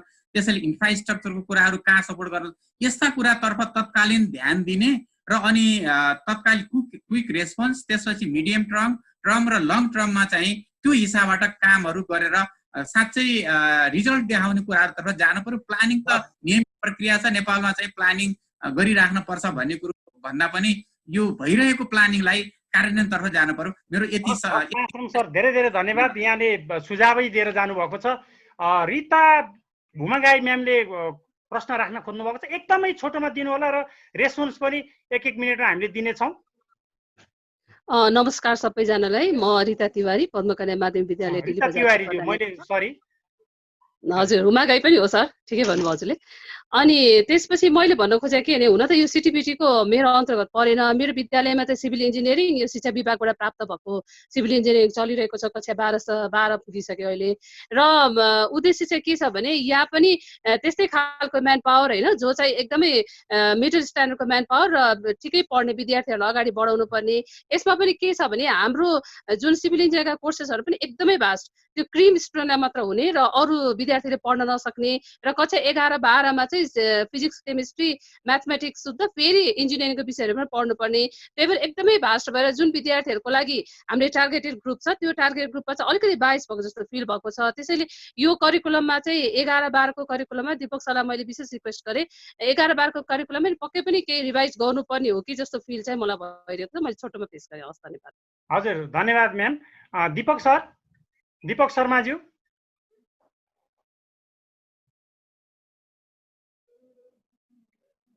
दीपक शर्माज्यू उहाँ हुनुहुन्न जस्तो छ। यो अहिले जुन यो कुराहरू उठे, धेरै जिज्ञासा पनि उठे, यो सन्दर्भमा डाक्टर रामरी लामिछानेज्यू अलिकति केही थप्नु पर्ने छ भने थपिदिउँ न। सरको म्युट छ, सरको म्युट। हजुर, धन्यवाद सुदर्शनजी। वास्तवमा अब यो कुरा हामीले क्वालिटीलाई कसरी गर्ने, प्लानिङ, त्यो कुरा गर्दै गरौँला। तर अहिलेको मुख्य कुरा भनेको यो कोभिड-19 को प्रेजेन्ट कन्टेक्स्टमा लाखौं विद्यार्थी घरमा मानसिक तनावमा छन् र विद्यार्थीका अभिभावक चाहिँ विद्यार्थी छोराछोरी कुरेर बस्ने कि जागिर खान जाने भन्ने तनावमा छ र गरिबलाई चाहिँ श्रम नभएर कसरी चाहिँ त्यो रोटी रोजी ल्याउने भन्ने अवस्था छ। त्यसकारण शिक्षा क्षेत्रले, मैले अघि 3 स्टेजको रेस्पोन्सको कुरा गरेको थिएँ। इमिडिएट रेस्पोन्स के हो भने, मैले अघि नै भने, यो रेड ट्यापिजम त्यो टिप्पणी उठाएर मन्त्रालयभित्रै 2 महिना, त्यहाँबाट सिटिभिटी पुग्न अर्को 1 महिना, अनि सिटिभिटीको मेम्बर सेक्रेटरीले स्कुल पुर्याउन 1.5 महिना लाएर चाहिँ यो हुनेवाला छैन। मैले यहाँ फिलिपिन्सको मन्त्रालयहरूको काम मलाई बोलाएको थियो। उनीहरूले के गर्यो भन्दाखेरि, यहाँ 3टा मन्त्रालय छ शिक्षामा, हायर एजुकेसन, जनरल एजुकेसन र टेक्निकल एजुकेसन मिनिस्ट्रीको 3टै मन्त्री, यहाँ सेक्रेटरी भन्छ, 3टा मन्त्री, त्यहाँको डाइरेक्टरहरू जस्तो हामी जस्तो मान्छेलाई बोलाए। इमिडिएट सबै राउन्ड टेबलमा बसेर 3नै टिप्पणी, यहाँ चाहिँ 3नै लेखेर, टिप्पणी अर्कै रूपमा छ, यहाँ टिप्पणी 3 लेखेर ती इमिडिएट डिसिजन्स गरेर उनीहरूले सबै डिस्टेन्स र अनलाइन गर्यो। जस्तो यो विषम परिस्थिति भएर विगतको जस्तो जाँच लिने, विगतमा जस्तो परीक्षा निकाल्नलाई 10 दिन बैठक बसेर भत्ता खाने आशयको कर्मचारीबाट चाहिँ यो सोलुसन आउँदैन। हेर्नुहोस्, जाँच गर्ने, भत्ता खानलाई 15 दिन लाग्यो भनेर आचरणले चाहिँ आउँदैन। इमिडिएट रेस्पोन्स दिने हिसाबले चाहिँ we have to do something. किन भन्दा यो एकाडेमिक क्यालेन्डर मिस गरिदिनु भनेको त्यो युथहरूको, त्यो विद्यार्थीको ठुलो हो। त्यसकारण जस्तो टेक्निकल एजुकेसनमा फर्गेट एबाउट, किनभने हाम्रो अनलाइन सिस्टम राम्रो छैन, वेबसाइट छैन, दुर्गममा छौँ। फर्गेट एबाउट थ्योरिटिकल एक्जाम, 10 जना एक दिन स्कुलमा बोलाएर प्र्याक्टिकल एक्जाम लिएर तिनीहरूको जाँच सक्दिउँ न। पढाउने कुरालाई चाहिँ एउटा मिल्ने जतिलाई अनलाइनमा, जुन अहिले मैले भने रेडियो टिभीबाट पढाइदिउँ, नमिल्नेलाई प्रोजेक्ट वर्क दिउँ। अनि स्थानीय निकायले मैले सुनेको हरेक ठाउँमा एउटा चाहिँ इन्टरनेट हब बनाइदियोस्, जस्तो नगरपालिकाले, गाउँपालिकाले त्यो गाउँमा बस्ने विद्यार्थी त्यो इन्टरनेट भएको ठाउँमा आएर उसको इन्टरनेट डाउनलोड गरेर स्कुलले दिएको प्रोजेक्ट असाइनमेन्ट घरमा गएर गर्न सक्ने। ए बाबा 10 दिनमा यति त गर्न सक्नु पर्यो नि। मैले अस्ति 1 हप्ता अगाडि एउटा टिभीमा गराएको थिएँ। हाम्रो त अहिले बल्ल थाहा भयो यो इन्स्टिच्युटहरूको कपासिटी। त्रिभुवन विश्वविद्यालयले इन्जिनियरिङ अध्ययन संस्थानले ब्याचलर पढाउन सकेका रहेछ। हेर्नुहोस् है, जबकि इन्जिनियरिङ इन्स्टिच्युट भने त्यति राम्रो संस्था हो भनेपछि हामी कति कमजोर रहेछौँ अनलाइन यो ब्लेन्डेड लर्निङमा। त्यसकारण यो कुनै पनि देशमा कोर्स रोकिया छैन। नेपालले सिरियसली यसलाई गर्न पर्यो। अब गफ धेरै गरेर मन्त्रीज्यूले हरेक दिन विज्ञप्ति निकालेर अर्थ छैन। किनभने त्यो मेरो भनाइ चाहिँ त्यो बिचरा त्यो विद्यार्थीहरू र अभिभावक यति प्रताडित छन् र अब अनलाइनबाट पढौ, अनलाइनबाट जाँच लिऊ, कोर्स सक फी लिऊ। अभिभावक फी तिर्न तयार छ भने किन मन्त्रालयले नतिर भन्न पर्यो? कोर्स सक फी लिऊ, टिचरलाई पनि तलब देऊ, टिचरको पनि भात पाक्छ, विद्यार्थीको नि कोर्स सकिन्छ। यो विषम परिस्थितिमा सबै स्ट्यान्डर्ड जरुरी छैन। मेरो कुरा चाहिँ स्ट्रेट फरवर्ड। हस् डाक्टर साहब, एकदमै महत्त्वपूर्ण सुझाव पनि दिनुभएको छ। र अहिले यो बिचमा सुदर्शन घिमिरे जो पत्रकार हुनुहुन्छ उहाँले हात उठाउनु भएको छ। एकदमै छोटोमा यहाँको जिज्ञासा व्यक्त गर्नलाई अनुरोध गर्छु। सुदर्शन घिमिरेज्यू। हजुर, धन्यवाद सिग्देलजी। सबै सरहरूलाई नमस्कार। मैले एकदम राम्रो बिचमा जोडेँ। हाम्रो रामरी सरको छुट्याएँ, म पछि फेसबुक लाइभबाट हेरौँला। तर महत्त्वपूर्ण कुरा चाहिँ अब मन्त्रालयको इनिसिएसन एक्टिभनेस चाहिँ अलिकति कम लागेको जस्तो लाग्छ कता कता।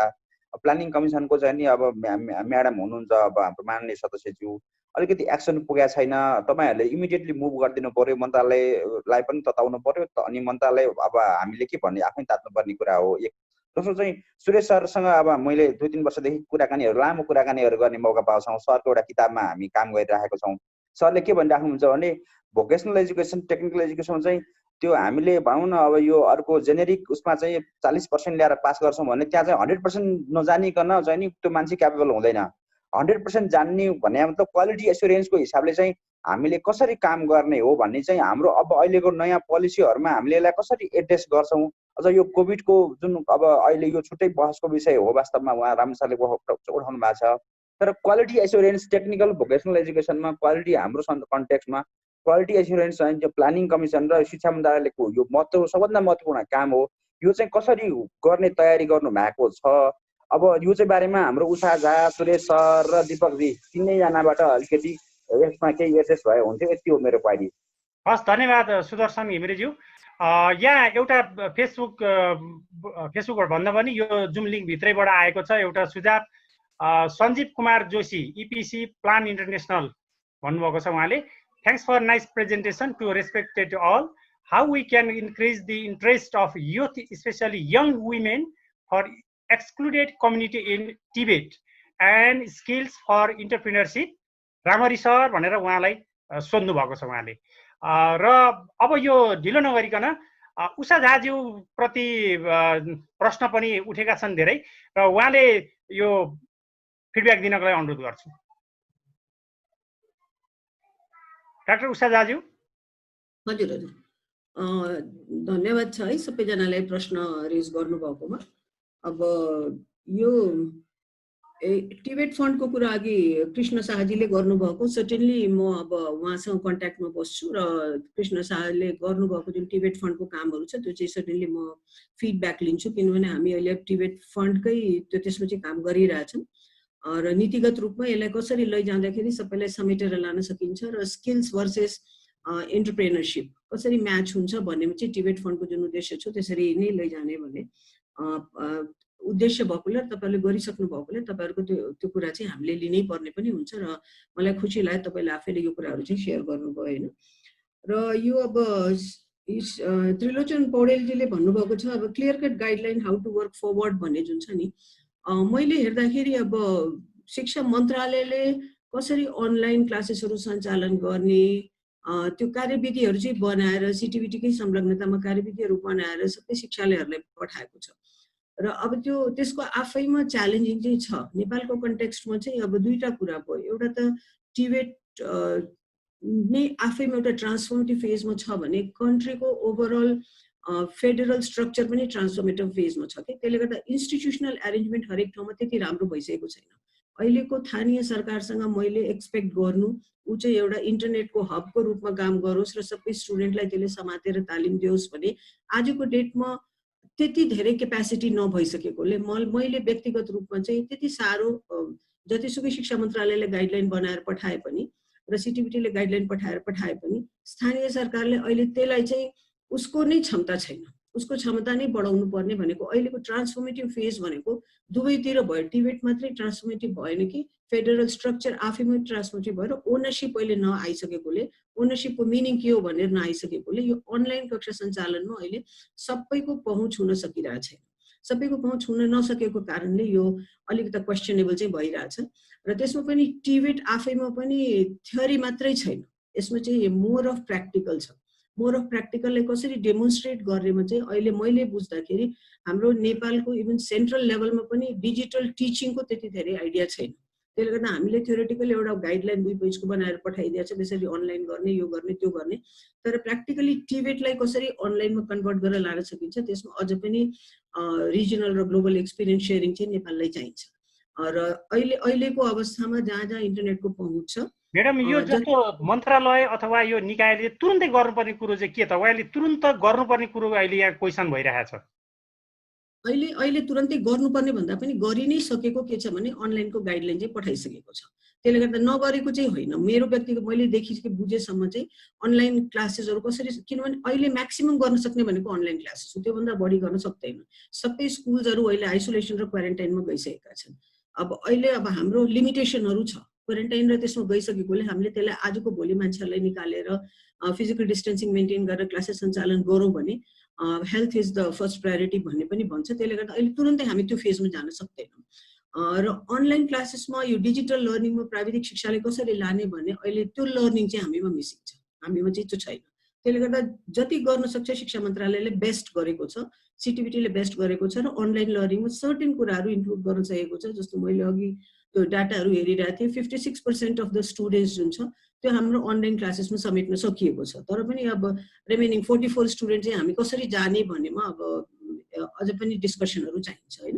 त्यसले गर्दा अनलाइन क्लासेसमा कसरी जाने भन्ने कुरोमा एउटा त्रिलोचनजीलाई पनि पुगेकै होला, त्यो अब त्यो सिस्टमले पुर्याएको होला कसरी जाने गाइडलाइन भनेर। त्यही अनुसार अहिले हामीले जतिभन्दा जति पहुँच बढाउन सक्छौँ त्यो पहुँच बढाउने काम चाहिँ हामीले गर्नुपर्ने हुन्छ, नभए लोकल सोल्युसन्सले यसलाई चाहिँ हामीले निकाल्नुपर्ने हुन्छ। इन्टरनेट हब क्रिएट गरेर लोकली हामीले केही सोल्युसनहरू निकाल्न सक्छौँ भने तपाईँहरूको सोल्युसनलाई पनि सेन्ट्रली हामीले त्यसलाई वेलकम गर्छौँ, तपाईँहरूले दिएको सजेसनहरूलाई पनि हामीले वेलकम गर्छौँ होइन। तपाईँको एक्सपिरियन्स पनि धेरै इम्पोर्टेन्ट हुनसक्छ, किन अहिले यो सबै कुरा हामीसँग व्यवस्थित नभइसकेकोले त्यो कुराहरू आफ्नो ठाउँमा एउटा क्वेसनेबल छ होइन। अब अघि डाक्टर महाश्रम सरले पनि उठाएको कुराहरू त्यस्तै हो। अब तुरन्तै हामीले के गर्ने भनेर तुरन्तै हामीले जुन कुराहरू गर्न सक्थ्यौँ गर्न सकेका छौँ। अब केही आवश्यक अनावश्यक कुराहरू पनि भइरहेछ, किनभने अब अहिले कन्फ्युज स्टेटमै छ, कन्ट्री नै ओभरअल स्टेट नै कन्फ्युज स्थितिमा छ। अब यतातिर चाहिँ पेन्डेमिक बढ्दै गएको छ, अर्कोतिर स्कुल म्यानेजमेन्टका कुराहरू आइरहेछ र टिचर भर्सेस अब अलिकति एडमिनका कुराहरू पनि आइरहेछ। टिचर्सहरू अनइम्प्लोइमेन्ट भन्दा खाना पिउन व्यवस्थाको प्रब्लम भइरहेछ। अब अनलाइन क्लासेसहरू पनि भइरहेछ, तर पनि अब एनफ फिस चाहिँ पुगिरहेको छैन स्कुलहरूमा, जसले गर्दा टिचरहरूले स्यालेरी पाउन सकिरहेको छैन होइन। त्यसले गर्दा अब मैले हेर्दाखेरि अहिलेको best use of the time के हो भने हाम्रो प्रोग्राम भनेको 636 वटामा अहिले अलरेडी स्कुलमा हामीले प्राविधिक शिक्षालयको व्यवस्था गर्न गइरहेछौँ। प्लस हाम्रो प्लानिङ भनेको 753 को। अघि नै हामीले सबैले फिल के गरिसकेका छौँ भने इन्स्ट्रक्टरको कमी चाहिँ छ। त्यसले गर्दा यो टाइममा चाहिँ हामीले बेस्ट के गर्न सक्छौँ भने म्याक्सिमम इन्स्ट्रक्टर चाहिँ हामीले ट्रेन गरेर प्रोड्युस गर्न सक्छौँ। इन्डस्ट्रिजहरूसँग हामीले कोअर्डिनेसन गर्न सक्छौँ होइन। त्यो फेरि पनि प्लानिङकै कुरोहरू हुन्छ, तर तालिम दिएर इन्स्ट्रक्टर प्रिपेयर गर्नु भनेको अहिलेको हाम्रो टिबेट सेक्टरको ठुलो रेस्पोन्सिबिलिटी हो, युनिभर्सिटिजहरूको ठुलो रेस्पोन्सिबिलिटी हो। इन्स्ट्रक्टर प्रिपेयर भइसकेपछि हामीले यसलाई फ्लो दिन गाह्रो हुँदैन, सजिलो हुन्छ। अहिलेको फेजमा 753 हामीले कतिवटा टिचर चाहिने हो, त्यसलाई चाहिँ हामीले प्राविधिक टिचरहरूलाई हामीले प्रिपेयर गर्नुपर्ने आवश्यक हुन्छ। रिताजीले जुन भन्नुभएको छ त्यो पनि धेरै इम्पोर्टेन्ट छ, करिकुलम रिभिजनको कुरो। मैले पनि अस्ति नै एक ठाउँमा कुरा गरिरहेको थिएँ। अब अहिलेको 9, 10, 11, 12ले पढ्ने इन्जिनियरिङ र यस्तो जुन पछिको इन्जिनियरिङ छ त्यो इन्जिनियरिङको कोर्स उठाएर त्यसमा चाहिँ राखिदिएको छ, विच इज टु मच के। हामीले त्यसरी नै ओभरलोड गरिदिनु हुँदैन र उसले धेरै नै इन्जिनियरिङका कुराहरू पढिसकेको हुन्छ। त्यो कोर्सेस रिभिजन चाहिँ अलिकति फ्रेन्डली गर्नुपर्ने हुन्छ। कसलाई हामीले दिइरहेछौँ त्यसलाई फ्रेन्डली हुने गरी हाम्रो पोस्ट चाहिँ रिभाइज हुनुपर्ने हुन्छ। अब अरूमा पनि सुदर्शन घिमिरेले भने जस्तै स्किल्सलाई एन्टरप्रेनरसिपसँग हामीले जोड्न सक्यौँ भने त्यो वुमेनहरू पनि मोटिभेट भएर आउँछन्। जबसम्म हामीले खालि स्किल मात्रै फर्मालिटी गर्यो भने आउँदैन, कोही पनि आउँदैन होइन। खालि स्किलकै लागि मात्रै आउँछ, भत्ताको लागि मात्रै आउँछ। तर स्किल पाउन साथ चाहिँ उद्योग पाउँदो रहेछ, रोजगार पाउँदो रहेछ भन्ने जुन एउटा मेसेज जान्छ कम्युनिटीमा, त्यतिखेर वुमेन मेन सबै यसप्रति आकर्षित हुन्छन् र यसलाई चाहिँ सबैले पोजिटिभली लिएर यसलाई अगाडि बढाउँछ। मैले हेरेको क्वेसन्सहरू यी नै हुन्, मैले जवाब दिन धन्यवाद डाक्टर साहब। यहाँले लगभग सबैको जिज्ञासाको उत्तर दिनुभएको छ। कन्टिन्यू गर्नु होला हैन। हजुर र मैले पनि मेरो तर्फबाट म जहिले पनि सहभागी भएर के गर्न सक्छु गर्छु। Thank you very much. अब कार्यक्रम लगभग सकिसकेको अवस्था छ र म अन्त्यमा यो सिटिभिटीको यो सिप परीक्षण केन्द्रको निर्देशक पनि हुनुहुन्छ टेकबहादुर मल्लले लेख्नु भएको छ, very fruitful program relevant in current difficult situation. Of course, the views from the expert could guide us for way forward भनेर उहाँले भन्नुभएको छ। र अब म यो कार्यक्रमको अन्तिमतिर आइपुगिसकेको छु। डाक्टर सुरेश राज शर्माज्यू, यहाँले केही थप्नु पर्ने छ भने थप्नु पर्ने।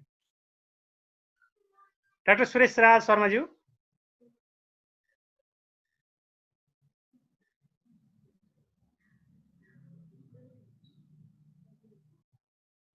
हजुरको म्युट छ,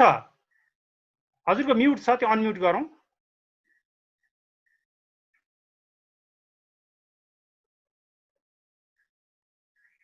सुनिएको छैन सर हजुरको।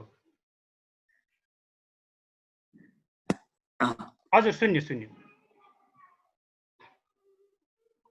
फेरि सुनेन सर, फेरि सुनेन।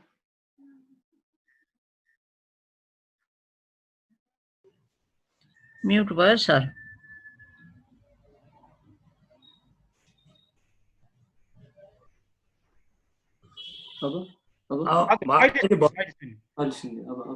अहिले सुन्यो? हजुर। अब हामीले चाहिँ यो लोकल लेभलमा चाहिँ इम्प्लिमेन्टेसनमा सबभन्दा मान्छे युज गर्ने चाहिँ त्यहाँ लोकल लेभलमा हो। त्यो लेभलमा चाहिँ त्यसलाई चाहिँ ज्यादै ट्रस्ट गर्नु पर्यो। अब हामीले गरेको सबै प्रोग्राम चाहिँ डेलिभरी हुने ठाउँ चाहिँ त्यहीँ गएर डेलिभर हुन्छ। डेलिभर भएको हुनाले यो सबै कसले इम्प्लिमेन्ट गर्ने, कसले के गर्ने भन्दाखेरि पनि इम्प्लिमेन्ट गर्ने चाहिँ त्यही नै छोड्नुपर्छ लोकल लेभलमा, लोकल युनिटमा। त्यतातिरको थिङ्किङ चाहिँ अलिकति जरुरी छ। अब यसमा चाहिँ हामीले देख्यौँ अब अहिले 3टा लेभल चाहिँ क्लियर भयो। एउटा माथिल्लो लेभलको चाहिँ काम ठिकै छ, अब मिडल लेभलको काम चाहिँ असाध्यै इम्पोर्टेन्ट छ। त्यो साँच्चै हो भने फिल्डमै बस्ने मान्छे जसले कि इन्डस्ट्रीको फ्लोरमा बसेर काम गरेको छ, एग्रिकल्चरको फार्ममा बसेर काम गरेको छ, अनि कन्स्ट्रक्सनको साइटमा बसेर काम गरेको छ। अनि त्यो काम गर्ने किसिमको मान्छे चाहिँ मोस्ट इम्पोर्टेन्ट पिपुल चाहिँ तिनीहरू हो। र उनीहरूलाई चाहिँ अलि बढ्ता नि कन्स्ट्यान्ट टचमै हुनुपर्छ। हामीहरूको नीति भनौँ जे भनौँ त्यो आइभरी टावरमा बसेर नजाओस् कि जुन ठाउँमा काम चाहिएको छ त्यही ठाउँमा बसेर नि अपरेसन लेभलमा नि गएर काम गर्ने एप्रोच चाहिँ बढ्ता त्यो हो। एप्रेन्टिससिप मोड अफ ट्रेनिङको पनि स्पिरिट चाहिँ त्यो हो। अब त्यो हामी कहाँ त एप्रेन्टिससिप मोड गर्नुको लागि इन्डस्ट्रिजहरू त्यति धेरै आएको छैन, त्यहाँ डिफिकल्टी छ। तर आजको जे भए पनि यो डेलिभरेसन क्वाइट युजफुल भएको छ। टाइम अलिक कम भए तापनि पार्टिसिपेन्ट धेरै भयौँ। कहिलेकाहीँ एउटा सेयिङ छ कि if you want to do many things do one thing at a time. एकैचोटि सबै ठाउँमा हात हाल्यौँ भने चाहिँ काम सबै अलपत्र पर्छ। तर एउटा काम सिद्ध्याएर अर्को काममा जाने गर्ने प्रिन्सिपल चाहिँ अझ बढ्ता अपनाउनु पर्छ कि जस्तो मलाई लाग्छ। ल म यति नै भन्छु। हस् डाक्टर साहब, धेरै धन्यवाद। आज एकदमै यो कम्प्रिहेन्सिभ छलफल भयो, छोटो समय भए पनि कम्प्रिहेन्सिभ छलफल भयो। खास गरी डाक्टर रामरी लामिछानेज्यूलाई म धेरै धन्यवाद व्यक्त गर्न चाहन्छु। उहाँले स्क्रिन सेयर गरेर धेरै मार्गदर्शन दिनुभएको छ। डाक्टर सुरेश राज शर्माज्यूलाई धेरै धन्यवाद। डाक्टर उषा झा जो प्लानिङ कमिसनमा हुनुहुन्छ, उहाँले आजको कुराले उहाँलाई पक्कै पनि अब के गर्ने भन्ने कुरोमा पनि यसले सघाउने नै छ। दीपक शर्मा जो मन्त्रालयमा हुनुहुन्छ, उहाँले प्राविधिक तथा व्यावसायिक शिक्षा हेरिराख्नु भएको छ। र आजको निचोड चाहिँ के हो भने यो स्थानीय तहलाई हामीले विश्वास गरौँ र स्थानीय तहमै जाउँ, त्यहाँ चाहिँ इम्प्लिमेन्टेसन हुनुपर्छ भन्ने कुरो आएको छ। स्ट्रक्चर मात्र भएर भएन, स्ट्रक्चरहरू पनि हुनु पर्यो। अनि त्यस्तै यो सेलेक्सन पनि हुन सक्नुपर्छ भन्ने कुरो आएको छ। धेरै कुराहरू छ, यसलाई सारांशमा मैले अहिले भनिसक्ने अवस्था छैन। तर आज भएको यो जुन यो कुराकानी चाहिँ यसको निचोडलाई हामीले सारांशमा उतारेर राष्ट्रिय योजना आयोगलाई पनि हामी यो बुझाउने नै छौँ, शिक्षा मन्त्रालयलाई पनि त्यसै गरी दिनेछौँ। त्यसले गर्दाखेरि आजको यो सारलाई उहाँहरूले हेरेर भोलि वे फरवर्डको रूपमा चाहिँ जान पनि सजिलो हो। सिटिभिटीका सम्पूर्ण पदाधिकारीहरूलाई पनि म हार्दिक धन्यवाद दिन चाहन्छु र आज यो सहभागी भएर यो कार्यक्रमलाई सफल बनाउनु भएकोमा सबैलाई म हार्दिक नमन गर्दै आजको यो कार्यक्रम यहीँ बिट मारेको घोषणा गर्छु। हस्त, धन्यवाद, नमस्ते।